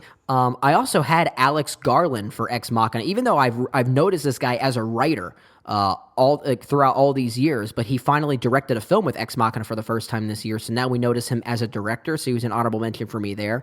And as far as a rediscovery, how about Ridley Scott, who finally made a great film again with The Martian? Because I didn't really like pretty much anything he's done this past decade. Even though I like some of Prometheus, I wasn't high on it overall, but I thought The Martian was spectacular, so there's a rediscovery for me. Yeah, that is a really good choice. I like those picks. Good stuff. I have quite a few honorable mentions, so I'm just going to list them really fast. At my number 4 pick, I have Katana Kiki Rodriguez and Maya Taylor from Tangerine. I very, very much considered them, but thinking more on the director from White God and Jacob Tremblay, they just missed out. You just couldn't do it. Yeah, but they were my number 4. They were very, very close. I also have Xavier Dolan, the director of Mommy, and the main actors from that movie make a good honorable mention. Mark Rylance, never really knew much of him until Bridge of Spies. I had Osei Jackson Jr. and Jason Mitchell from Straight Outta Compton. As I mentioned, Sebastian Schreiber and Laia Costa from Victoria. I also had Nina Haas from Phoenix. She's another one of those actresses that have done a lot of stuff before, but for me, she's very new, and I loved her in that movie. Lola Kirk and Mistress America. Micah Monroe from It Follows. I'm not going to try to pronounce the director's name again because I'll screw it up, but the director from The Assassin, first time I'd ever seen anything from him, and I loved that film, especially from a direction standpoint. And I guess in terms of quote-unquote rediscovery, this actress certainly fits within that, although it technically is her first film, so it still qualifies even from a film perspective. But I hate her stand-up, but from a film perspective, from an actress perspective, I think she gives a legitimate performance, and I loved her in it. And I'm talking about Amy Schumer from Trainwreck, was an interesting discovery for me this year. And a great writer, too. Just didn't want to interrupt. Great writing there. Yeah, absolutely. And from a music standpoint, I want to mention Michael Brook from Brooklyn. He scored Brooklyn. And then Heather McIntosh did the score for Z for Zachariah. Love those two. Never really heard of them before. And Disaster Peas, who did a lot of the music for It Follows, another score that I quite love. Those are my music discoveries of 2015. Good stuff. And let us know how your picks stack up against ours. You can email us at InSessionFilm@gmail.com or leave us a comment on our Facebook or Twitter page or on our website at InSessionFilm.com. All right, before we move on, let's talk about this week's poll. It's real bad, okay? I don't like those numbers at all. Just one poll? Those things aren't scientific. Yes, they are. All this is science. This is math. All right, for our poll this week, inspired by In the Heart of the Sea, we simply threw out the question, what is your favorite Ron Howard film? And the responses we had was Cocoon, Willow, Parenthood, Apollo 13, A Beautiful Mind, Cinderella Man, Frost Nixon, Rush, I'm not a fan of Ron Howard, or simply a write-in option. Before I toss out the results of this poll, one, I got to say, the responses we got on Twitter especially was really funny because we would get some sort of answer where someone would say Apollo 13, and then they would add, and it's not even close. Or someone would say, A Beautiful Mind by a mile. Like, it was so funny. I don't know if they were doing that on purpose to troll me or if it just organically turned out that way, but I thought it was hilarious that someone had a response and it was definitely their choice. It wasn't even close. So people are passionate for their Ron Howard. Exactly. Yeah. Absolutely. But winning this poll by a landslide was Apollo 13 with 38.5% of the vote. And in second place was A Beautiful Mind at 15.4% of the vote. And then in third place was Frost Nixon at 11.5% of the vote. So, and then slightly there at fourth place, not far behind, is Willow, actually. So, yay! Nice. It's a guilty pleasure film. Yeah, absolutely. So, I guess I'm not too surprised by these results. I was a little surprised, I guess, to see Apollo 13 so far ahead of everything else. But I guess we got a lot of negative votes from Tim for A Beautiful Mind or something. I'll say we did get one right in for How the Grinch Stole Christmas, and I'll give How you... dare that person? I'll give you one guess who it is, Brendan. Was it your wife? Yes. Oh, man. She loves that movie. That movie was just on ABC Family not too long ago, and I was watching it thinking, how did this get approved to be a movie? I don't know. How did this garbage get... And how does this director direct such garbage and then direct A Beautiful Mind almost within the same time frame? I don't know. It just doesn't compute. Weren't they only like a year apart from each other or something? Yeah, I think something like that. Yeah, because I'm sure your wife is a lovely person. I'm very happy for you. But this is a terrible writing choice. I agree. I love her. You know, if for people that understand her movie taste, it's not a huge surprise, but it is bad. In fact, my favorite story with that movie, and I may have said this on the show before, but I actually I know you at least told me, JD. Yeah. I went to the theater to see this with a friend of mine back in high school, and about 5 minutes in, I said, "Screw this movie. I'm not watching this." And we walked out. We walked to the next theater, which was playing Vertical Limit, and we watched that movie instead. And while Vertical Limit is no masterpiece by any means, I will take that over How the Grinch Stole Christmas. So. I like Vertical Limit. I know. It's fun for what it is. So. Yeah, exactly. Anyway, thanks to everybody that voted on the poll this week and that got back to us on social media. We really do appreciate all of those votes. All right, and coming up next, we will be finishing off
Hey guys, just want to pause for a quick second to say a huge thank you to everybody that is supporting the show. We really can't do it without you guys, and everything you guys do, it goes a long way. And if you want to help support us, there's a couple ways that you can help us out.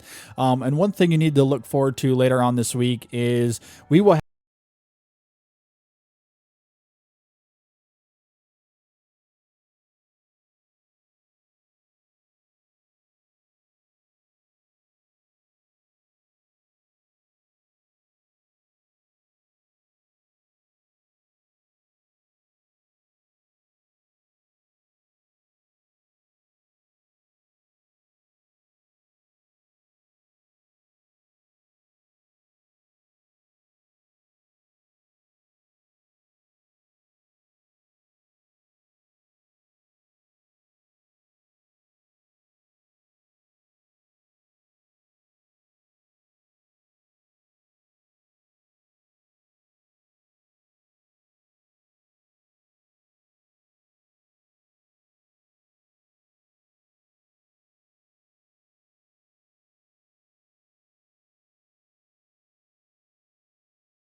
Hi, this is Greg. This is Chuck. And this is Dan. And we are Talking in Circles. Because the world needs another podcast, we are here as Geekcast Radio's newest edition. And as the title says, each week we get lost in conversation about a wide range of topics, including movies, comics, games, art, TV, and even occasionally sports. We play games and discuss pivotal topics like who would win in a fight, the Kool-Aid Man or Tony the Tiger, and examine the hot-button issues of the world of geekdom. We keep things fresh by taking timeless topics in new directions. We are simply three friends having a fun time talking about life's most fascinating foibles. Stay connected with us every Tuesday on iTunes or at geekcastradio.com. You're listening to the InSession Film Podcast, now syndicated on geekcastradio.com. You're listening to the InSession Film Podcast. This is episode 147. The Force is strong in the InSession Film family. I have it. JD kinda has it. No! That's why I have to go. As long as I stay, I'm endangering the group and our mission here. I have to face him. Why?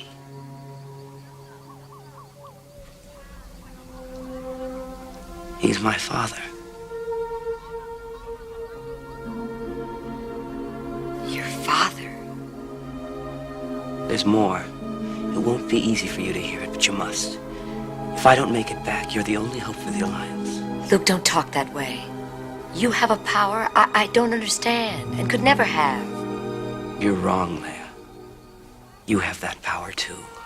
In time, you'll learn to use it as I have. The Force is strong in my family. My father has it. I have it. And my sister has it.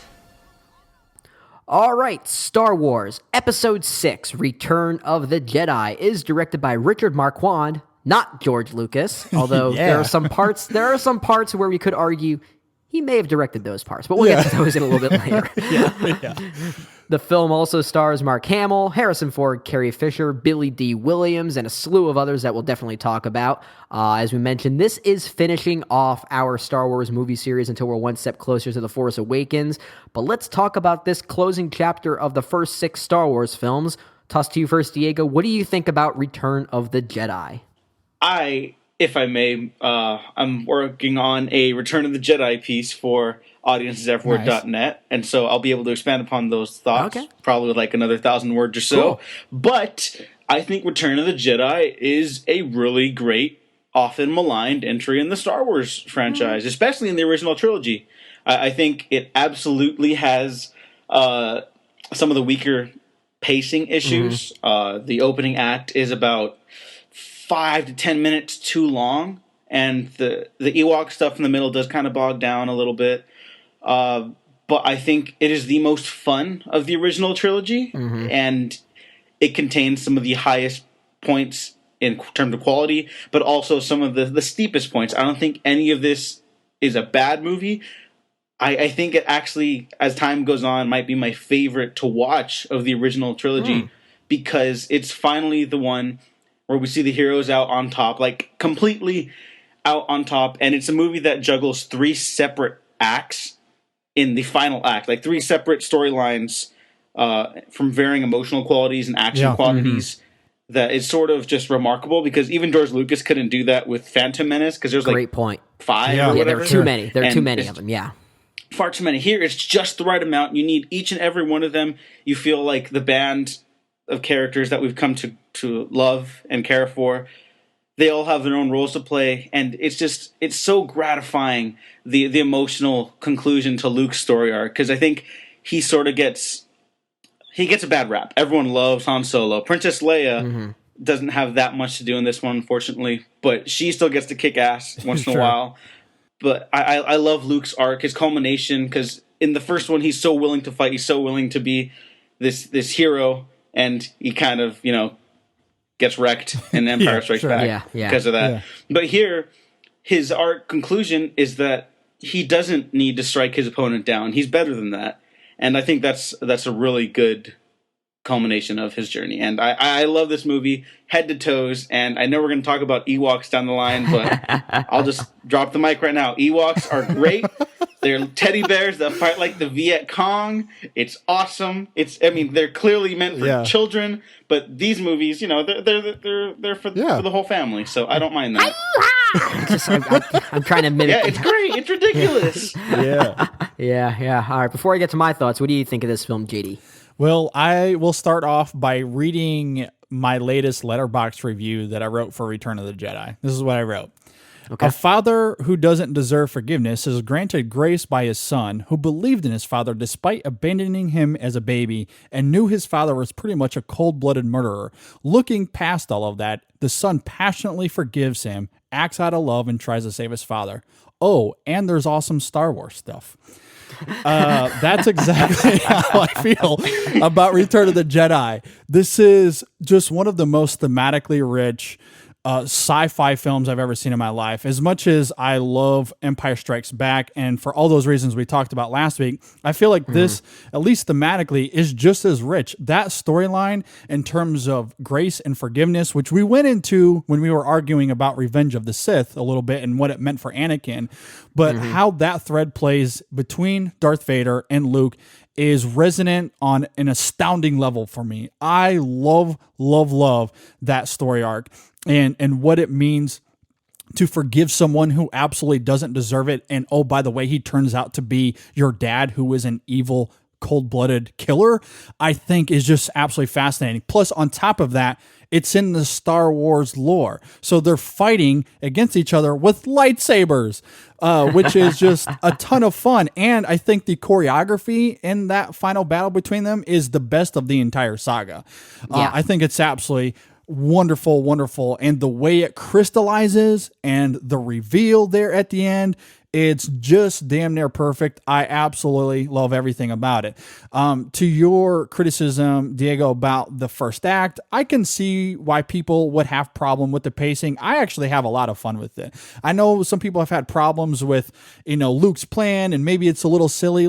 None of that really matters to me. I think whether it's silly or not, it works out. And sometimes you come up with a stupid plan and you just go with it. We've seen that in movies before too. I think that's just part of the charm. I think it's part of the fun that you come up with a plan, whether it's good or not is irrelevant. You try to execute it, and in the middle of it, it's just a ton of fun to watch. And that's what I love about it. So while I could see some of those pacing issues, for me, I like it. I love how it concludes and where that leads to later on in the film. I love the exploration further between Han Solo and Princess Leia is great. That second moment we get with the "I love you" is glorious.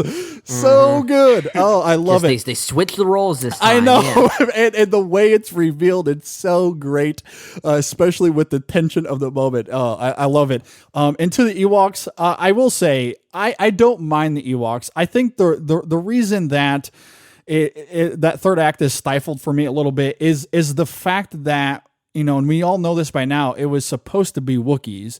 And when I think about that final battle, and it's supposed to be this huge group of Wookiees in that battle, that just blows my mind in terms of my imagination of what that final act could have been like. That just sounds very exciting and really enticing. And that's what I hate about them being in Revenge of the Sith, is because it feels so shoehorned in there because they didn't get to do it in this movie. It's like, screw that. You missed your opportunity. Move on, George. But the fact that they were supposed to be here, that just really gets me all giddy inside, and that would have been exciting to watch. But given that they didn't have the budget to do it or whatever, and it ended up being Ewoks, it's fine. It's very family friendly, as you're talking about, and I love it for what it is. I don't really use the word criticism. It's just a missed opportunity that I wish they would have had the chance to do. But overall, I love this film. It's my second favorite in the saga. Empire Strikes Back is obviously number one for me, but this is not far behind. This is not far behind for me. This is easily number two for me. I love Return of the Jedi. I am absolutely with you guys. And the first thing I'll say is I'm kind of with you, JD. If I were really ranking all the Star Wars films, I think I might put this second place behind Empire Strikes Back as well. As much as I love the first Star Wars film, I think that it's nothing against that film. And while I do agree with Return of the Jedi, I do notice some of those maybe slight pacing issues with the first act of this film. It almost feels more like the plan was just for C-3PO and R2-D2 to go in there, but then the plan kept failing. It's like, okay, now I'll send Leia, and now I'll send Lando Calrissian. Okay, I guess I got to do it myself, and that's the way I kind of saw it more than anything else, which I think adds to kind of the fun of it. Sure, so I didn't really have as much of a problem. I think it does get a little long more than anything else. That's the only thing I would say, but it's a very minor criticism. But I think thematically, this film is so rich, like you're talking about. It's almost surprisingly rich, and I talked a lot about that with The Empire Strikes Back. It's just with everything that film introduced comes to such a closure that is so poignant and so well earned in this film. And this is absolutely Luke Skywalker's movie. Yes. The Empire Strikes Back was really more of an ensemble piece. You could almost argue that film was just as much about Han and Leia. And so people that might criticize that Han and Leia are not in this movie as much, I would say they got their moment. This is a Skywalker story. The whole trilogy are about the Skywalkers. This whole saga is essentially about the Skywalkers when you really have to really argue that. I agree. So having the focus on Luke for this movie, I think, makes a lot of sense. And, that moment where Han and Leia say, "I love you and I know," but they switch the roles, that was like the perfect caper for their arc. I agree. When I saw that, I was like, okay, they can kiss, and that I don't need to see them anymore in the movie. They're done. That's like perfect. Perfect. Yeah, that's like perfect. But regarding Luke Skywalker, as I said, not only is this his movie, I think Mark Hamill gives a very underrated performance in this movie. He's not very good in the first movie. It's definitely interesting to see how he grows as an actor, but at the same time, I think his lack of experience does kind of help that first film, because it's kind of like what we talked about with the James Bond film On Her Majesty's Secret Service, JD, how George Lazenby was a very inexperienced actor, but it kind of worked for that film, for the kind of character that Bond was supposed to be in that film. I would almost say the same thing about Mark Hamill in the first Star Wars film. That is so true. Yeah. Here he has grown so much as an actor, and I think what really puts this film slightly above the first Star Wars film for me is especially those moments between Luke and Darth Vader, I think, are the best moments of this entire saga.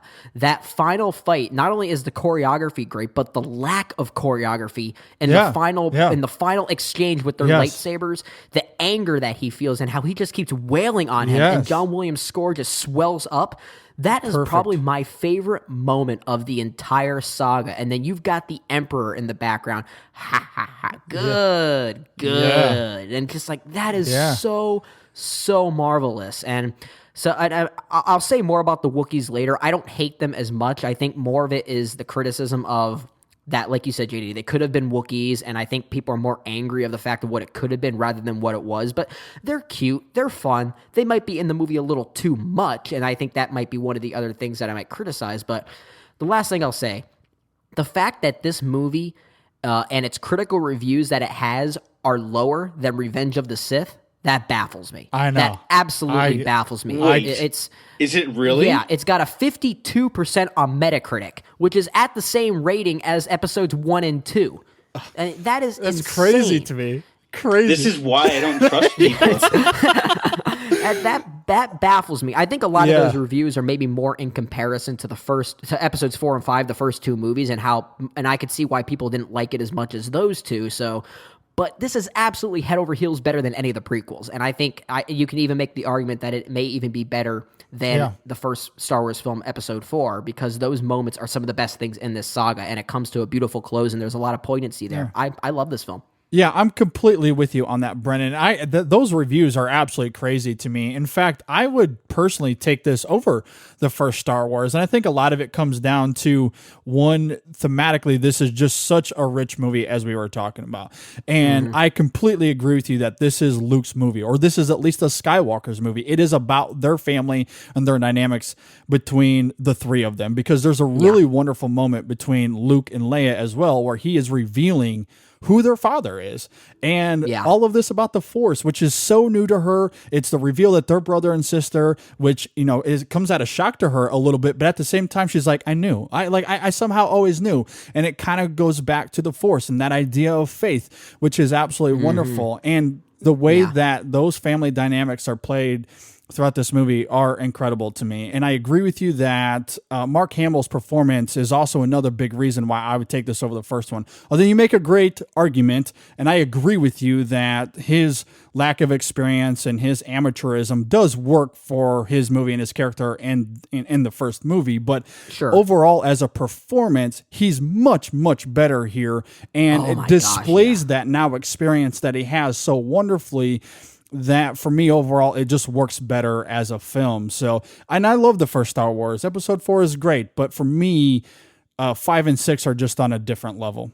I would agree with that. Yeah. Anything you want to bounce off, Diego? Yeah, you guys are going to make me cry. I'm so happy. Fist in the air moment. Yeah, because everyone's always like, Return of the Jedi, it's not as good as the other two. Like, oh my God. It is just as good, I think. I agree. It's nestled perfectly in with as a great conclusion to a really outstanding trilogy. Yeah. At the moments between Darth Vader, Luke Skywalker, and the Emperor, I think the rest of the movie does suffer from pacing issues here and there, but those moments are sublime perfection. I agree. Empire Strikes Back has my personal favorite movie moment ever, where Yoda uses the Force to pick up the X-Wings. Yeah. So that's not going to be touched, and I recognize that. But the rest of Return of the Jedi is effing fantastic. And the opening, again, I still stand by. It's a little too long, but it's a good swashbuckling final adventure before their band of characters head off into their final mission to stop and destroy the Empire and the second Death Star. And it is just so much fun. This is the most fun of the trilogy, and I think the original Star Wars might be a better movie just because of how tightly that movie's edited for a million reasons, because I think that movie's like notorious for being saved by editing. Yeah. Sure. This one, I think there's good material without the editing, but it still needed a little tighter, but the loose interplay between the characters and, you get exchanges like when they finally start their escape and Han Solo goes, "So how we doing?" Luke's like, same as always, that bad, huh? Like, that stuff, it's fun, it's funny. Yeah, that's great. Yeah. You're like, because you understand where these characters are coming from, and it's just nice to spend time with them. So that way, even after 2 previous movies, you get some nice little, just some levity before the final confrontations, and everything starts going bananas, and then teddy bears start swinging from trees, and they're fighting space Nazis. Yeah. It's great. It's such a great movie. Yeah. And I love how all that first action of this film all takes place back on Tatooine again, which is where this adventure essentially started. So it feels like the whole saga is kind of coming full circle at this point, and I think that was a very smart thing to do, which actually makes a lot of sense why they would spend so much time at Jabba's palace then. So because it does help enhance that full circle mentality, which I think is very well earned in many ways, but the fun is still there, which I really appreciate. And this is also what I loved about Empire Strikes Back. We talked about this last week, JD, and how that film can balance its sense of fun and like swashbuckling space adventure or space opera, and yet still be very philosophically rich. And this film does that as well. Maybe it's not as tight as that film, and objectively, maybe you could argue that Episode 4, A New Hope, is a better film as far as from a filmmaking standpoint and its editing, like you're talking about, Diego. But I personally think some of the best moments of this entire saga come from Return of the Jedi. Yes, maybe there are some elements that don't always work, but I feel like people are constantly looking at the negative elements of this film too much. And there's so many other great things around there that I think elevate it for me, and I think help mask maybe some of those imperfections, if you will, that, I think it's, in that regard, you can almost say it's an underrated film now. I completely agree. And to speak to, all of that stuff happening on Tatooine at the beginning, I think the reason that I like it, despite, whatever pacing issues are there, again, I don't have a problem with it, but for me, I think it just helps with the camaraderie between this gang of rebels that we all know and love, because they're basically in this pretty dire situation, and of course they're all trying to save Han Solo, and everything keeps failing, and they're having to kind of think on the fly, and they keep kind of finding themselves in trouble, and the camaraderie between all of them I think is absolutely wonderful. And I love how Leia is kind of disguised, and she's trying to get Han, and of course he's blind at first. Like, all of those dynamics and those moments I thought they were very sweet and endearing, and for me I think that's why it works. And to what you're talking about, Diego, at the end of the film, I think what is very fascinating about that ending sequence is that it's full of a lot of interesting irony, especially when it comes to the Emperor's death there, because it comes at his unwillingness to commit, and it comes with his lack of faith, because he's willing to let Darth Vader die, right? And we saw in the prequels, he was willing to let Dooku die as well. And because he's willing to sacrifice his best warrior, and for greed, I think that's ultimately what causes his downfall, because Vader is so much more powerful than Luke is, and if they have that battle 10 times, Vader might win it 9 out of 10 times. Sure. But the fact that, Luke obviously overpowers him this one time, and Vader realizes that, I think that moment puts a lot of doubt in the Emperor in Vader's eyes now. So when he sees his son dying, he doesn't necessarily hesitate to react to that. And I find that utterly fascinating that, as much as this film thematically is focused on these ideas of faith, that it was Palpatine's lack of faith and him willing to let his best warrior die for basically superficial nonsense, I find utterly fascinating.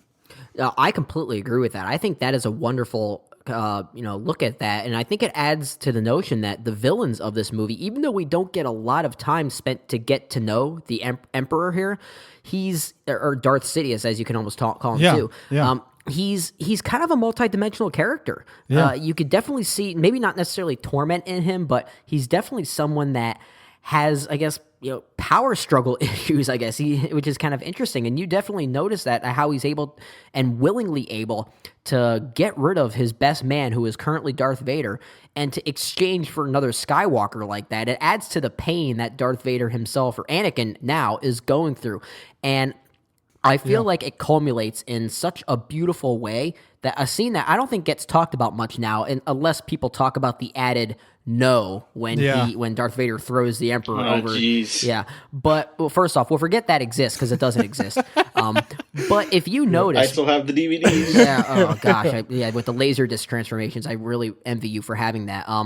So when he throws the Emperor over and saves Luke, first off, without saying any words, you could see something in it. You could see the pain in his face. You can't even see his freaking face. It's wonderful. It's wonderful. Yeah. And then when he throws the Emperor over and he starts getting essentially electrified himself, there's a moment where you could see like a skull and a skeleton look on him for a very brief moment. Yeah. That just shows that Anakin has finally regained his humanity, I think. Yeah, and it shows that he is now human again. And it just little touches like that. I was like, this is a Star Wars movie. Who decided to put that in? That's brilliant. I know. That's wonderful. It's great. And on top of that, it was his son that brought that out of him. That just blows me away, and I love that. And it's also ironic how Darth Sidious is killed too, given how Sidious killed his master. Just another level of good writing. That's all. Yeah. There's a lot of irony there too. But it's absolutely beautiful in many ways. It's very strangely beautiful. And then when you get to that moment where you've got Luke taking off Vader's helmet and they look at each other for the first time with human eyes. Yeah.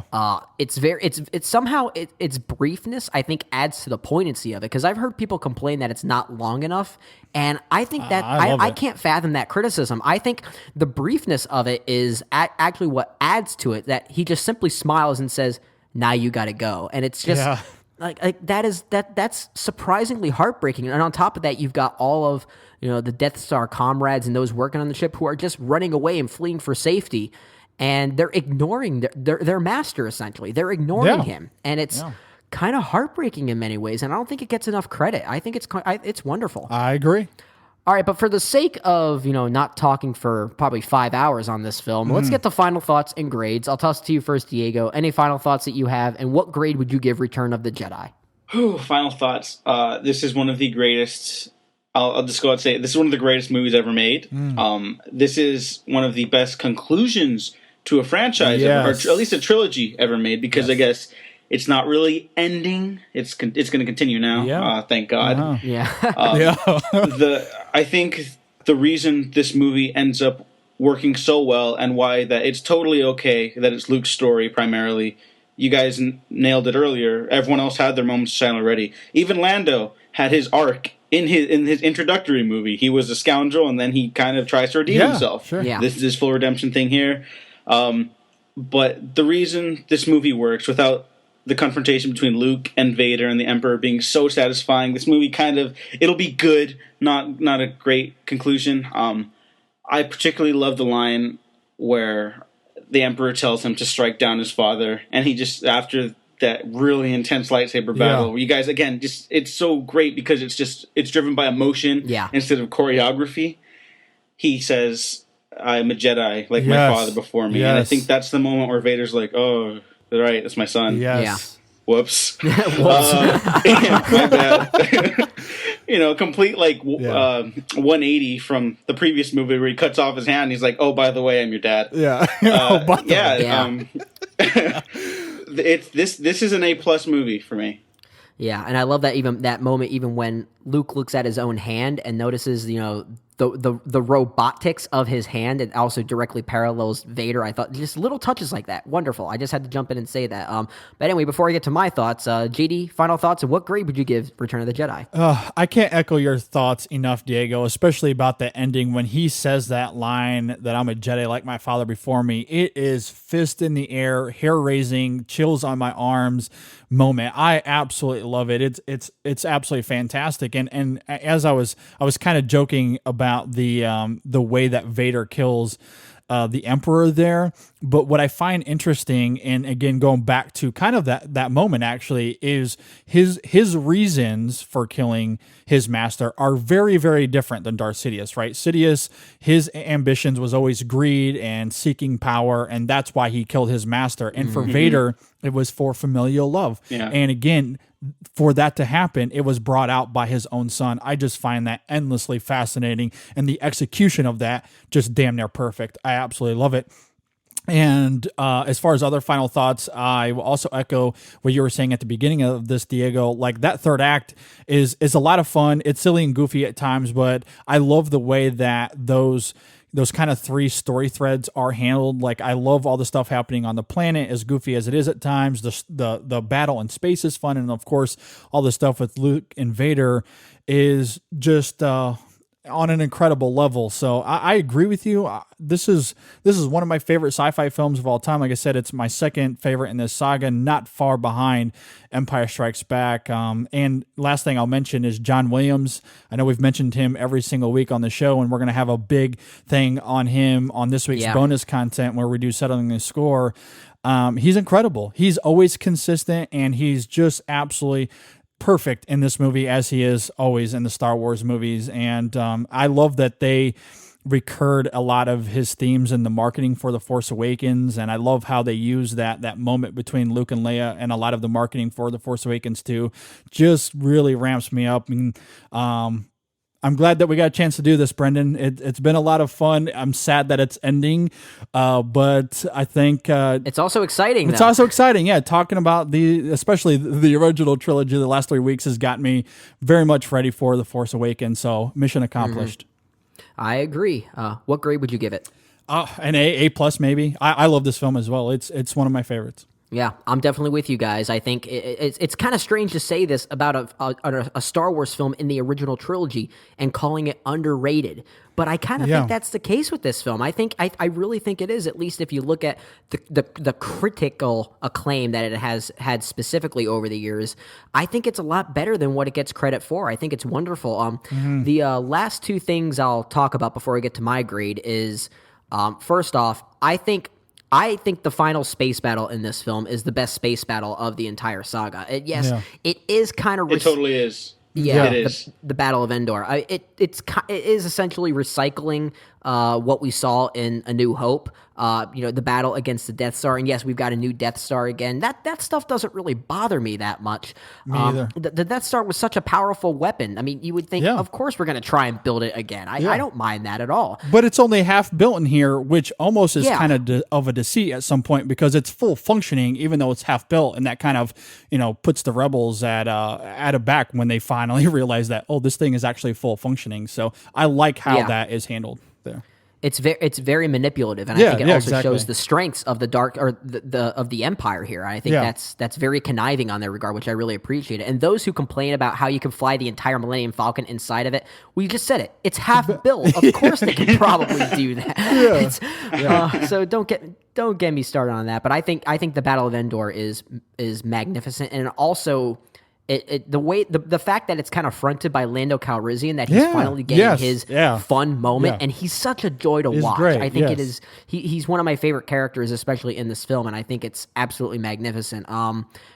The last thing I'll say is, and we didn't really talk about Yoda that much in this film. We talked a lot about him in The Empire Strikes Back, and that was obviously warranted. But in this film, we obviously get the death of Yoda. Yeah.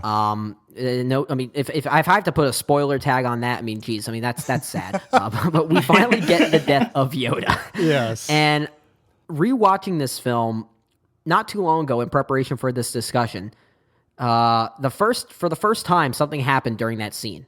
I cried.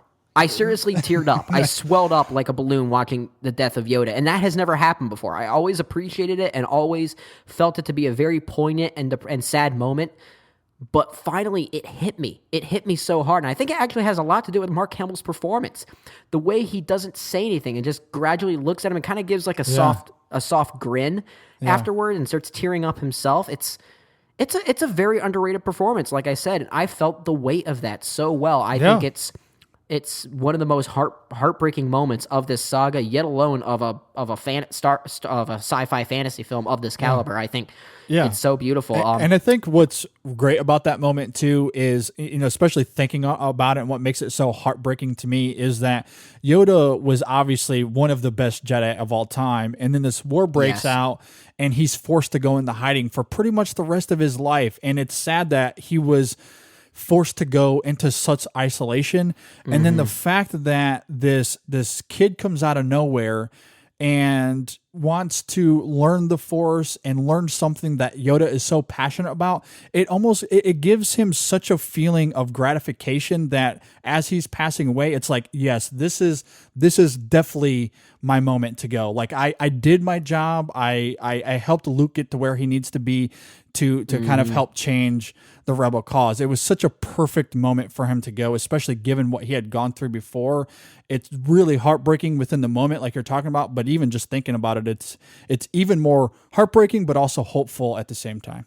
I agree. It strikes that balance perfectly, which is not an easy thing to do in general, and I think it's very well earned. So, for even though there are maybe some pacing issues, and maybe sometimes the Ewoks are a little, maybe I wouldn't say overbearing, but maybe a little bit too much cuteness going on, especially when they, when they're able to take down Imperial stormtroopers so easily with rocks and logs. I could definitely see those criticisms, and it would have been great to see them as Wookiees. But having said that, everything else that is so great about this film is what makes the Star Wars saga one of the best sagas of all time, and a lot of it's all prevalent in this film. So for those reasons, I would give this an A+. And I would also say I don't mind so much the death of Boba Fett, because he became such an iconic character kind of by accident, I feel like. I know. Yes, I agree. He is a cool character, and he's a very cool character in Empire Strikes Back, but he doesn't really do anything. Film. I know. No, he doesn't. Boba Fett's cool to look at. That's it. Like, if you watch Star Wars Rebels, the character Sabine has the same armor, and her characterization is as cool as everyone thinks Boba Fett is as cool. Yeah. Exactly. Yeah. Like, I love that his death is like an offhand joke, specifically now that he's so popular for no reason. Everyone's all pissed off. I'm like, good, he's not that cool anyways. It's a funny scene, too. How did he get to be such a big character? Because he really doesn't do anything. He just walks around and looks badass in that uniform, and that's it. I don't get it. But I don't know either. And I think even at the time, I think he almost had to, he almost grew in popularity. I think he grew in popularity after that death in this film. Because I think just people noticed, wow, he was on screen for a little bit of time. That character, he's cool now. It's like I feel like that's kind of what happened. Like I said, it's kind of by accident, but I don't mind it as much. I like the character, but it's him dying that way didn't bother me. So, but anyway, that's a rant for another time. If you want to read more of our thoughts on Return of the Jedi, you can check out our Letterboxd page at letterboxd.com/InSessionFilm. And again, if you agree or disagree with our takes, leave a comment on Facebook or Twitter, or simply email us InSessionFilm@gmail.com. And the last thing I'll say real fast, for the Boba Fett fans out there, we don't hate him. I know several people, yes, more than one person that actually has tattoos of Boba Fett. So he's clearly a beloved character. I don't understand it, but I'm glad that you love him. So I just wanted to make that known. Yeah, we'll be open-minded in our defense on that. Yes.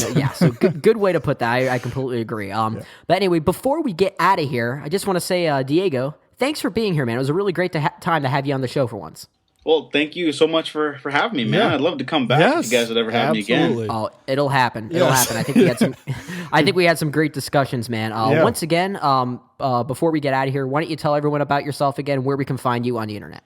All right, you can find me on Twitter at Dago Waffles, DEGGO Waffles. It's supposed to be Diego Waffles because of an old Xbox Live gamer tag, and I like waffles, but some other douchebag has that currently, and I don't know how to get that back. I'm so mad. You guys have no idea.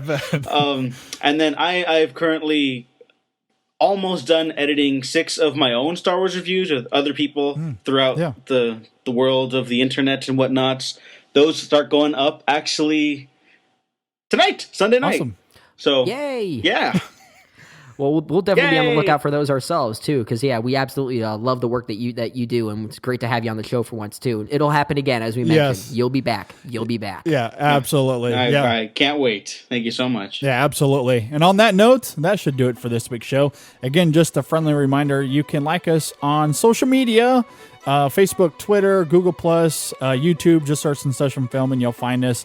We do respond to every piece of email we get, so email me, InSessionFilm@gmail.com, and I'll get back to you as soon as I can. And as we've mentioned a couple different times, we're pretty active on the Letterboxd. I quite like it a lot myself. And again, if you want to check us out there, that's letterboxd.com/InSessionFilm. Also, be sure to subscribe to us on iTunes, Stitcher, and Jabbercast. But while you're on iTunes, please leave us a review and a comment there. We'd appreciate some feedback there as well. Let us know how we're doing. Let us know any other films you'd like us to talk about. We'd appreciate that too. You can also find us at the Lost at Home Podcast, which is at lostathomepodcast.com. Our good friends there have been featuring our shows and reviews every single week there, and we really appreciate their support, so go check them out as well. Our podcasts are also syndicated every single week at geekcastradio.com and the Lamb Podcast Network. And lastly, you can check out our Listen Now page, which is on our website at InSessionFilm.com/listen-now. And the InSession Film Podcast is supported by our super awesome listeners like you. Once again, if you want to help us, just go to our website at InSessionFilm.com, click on that bonus content tab in our main menu, and there you can hear our bonus content for just a small donation of 99 cents. You can check out the InSession Film store or simply go to InSessionFilm.com/donate, and you'll see a bunch of information there and how you can help us. One thing, though, that I would highly recommend is checking out our mobile app, where you can hear everything we do under one roof for just a one-time fee of $1.99. You can find that app on the Amazon Market for Android devices, the Windows 8 phone store for Windows devices, and the Podcast Box app for iOS devices. And again, all those details are on the site at InSessionFilm.com/apps. Brendan, what do we got next week on the show? There's a small movie coming out, I hear. Can we just stop saying that joke? I mean, I feel like it's gotten stale. Of course, we're talking about Star Wars The Force Awakens. And, oh, man. Like I said, we can finally count the days in one hand that this is coming out. It felt like maybe exciting. like 4 months ago. I know. That we were still at this point, like, oh, my God, we got like 4 months until this film comes out. Now it's 4 freaking days. Oh man, I just hope it's good. I know. I don't care if it doesn't need to be the greatest movie of all time. I just want it to just be good. good Star Wars movie. I just want Star Wars to be good again. Yes. That's if it's one of my top 10 films of the year or not, I don't care. I just want it to be a good movie, and I agree. I trust that it will. I trust that it will at least. But yeah, we'll definitely be reviewing that film. Kind of like what we talked about with our Age of Ultron review earlier this summer. We also had a spoiler section where we talked about that film. We're going to be doing the same thing again after we review The Force Awakens. So we'll have some more in-depth conversation on some of the things that happened, because I'm sure there's going to be stuff that happened that we have to talk about. Mm-hmm. And then as for our top 3 for that show, we'll probably do something Star Wars related, because it only, makes sense. Yeah, sure. We may talk about our favorite moments from the Star Wars saga, and including The Force Awakens. We may even take a look at and maybe including some of the stuff from Rebels or even the Clone Wars, if we want to even branch off and get kind of creative if we want. There's a lot we could talk about, but we'll finalize that in the next coming days. So should be a lot of fun. Star Wars. I agree. Star Wars. Just Star Wars. I agree. It should be a lot of fun. But before we get out of here, any final thoughts on anything, Diego? Star Wars Return of the Jedi is just as fantastic as the original 2 movies. Stop pooping on it. It's really, really good. Yes. Stop trying to be edgy. You're not. Yes. I agree. Yeah, stop trying to be alternative. But it was great having you on, man. Any final thoughts from you, JD? I will echo Diego's thoughts on that. Yes, Return of the Jedi is awesome, and I love it, and I'm glad we got a chance to talk about it. As far as my last final thoughts, I just want to say my thoughts and prayers are with our good friend Matt Oakes from Silver Screen Riot. Yes. His week last week was pretty awful, and he's going through a very, very hard time and making some pretty difficult decisions in his life. And it's been hard for me to sit back and see what he's going through, and it's very heartbreaking, and I certainly feel for him, and I've been not necessarily in that specific situation, but something kind of along those lines, and it's tough. So I just want to let Matt know, hopefully he's listening, that I'm with you, man. I'm praying for you. You're in my thoughts, and hopefully things get better for you. Yeah, I'm glad you bring that up, because I was in the same boat as well. Seeing the stuff that he's been posting on social media the past couple days, it really is heartbreaking to hear, especially for myself and you, JD, who we are dog lovers ourselves. So it's definitely it's very disappointing in and of itself. And my thoughts and prayers are out to Matt and I guess his girlfriend Morgan as well. That they shouldn't have to be dealing with this. So I hope they're able to get through this, and whatever decision that they do make is hopefully for the best for everyone. So I agree with you. Hope for that as well. As far as other final thoughts from me, be sure to look out for our bonus content for this episode, where we will, as JD already alluded to, we'll be doing another round of Settling the Score with Mark Herney, where we talk about John Williams and some John Williams, and maybe a little bit of John Williams. All leading up. All leading up to The Force Awakens this weekend. And last thing I want to plug is I actually guested with the Cinema Geeks not too long ago, where we talked about our top 10 favorite actors of the half decade so far, and that was a great discussion as well. So be on the lookout from the Cinema Geeks for that one. It was a great show. It's already posted, so you can find that on their site as well. So just be sure to look out for that. It was a great time. But that should do it for this episode. Stay tuned next week for when we talk about The Force Awakens on episode 148. Thanks, guys. We'll see you guys next time on the InSession Film Podcast.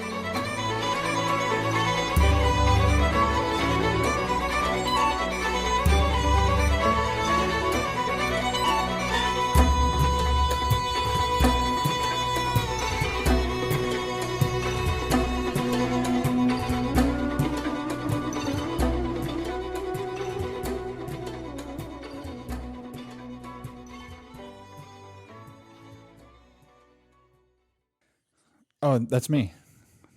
That's you do that. Yeah, remember? We're switching. I was sitting here waiting for Brendan to go, and I'm like, why isn't I'm he not going? reading the whole show. You know, man. completely forgot. All right, here we go. How was that? Good enough. Okay.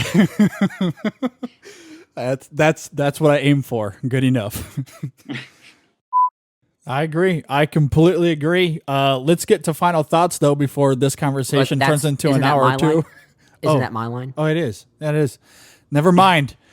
We'll continue as long as Brendan wants to. This whole thing is screwing me up.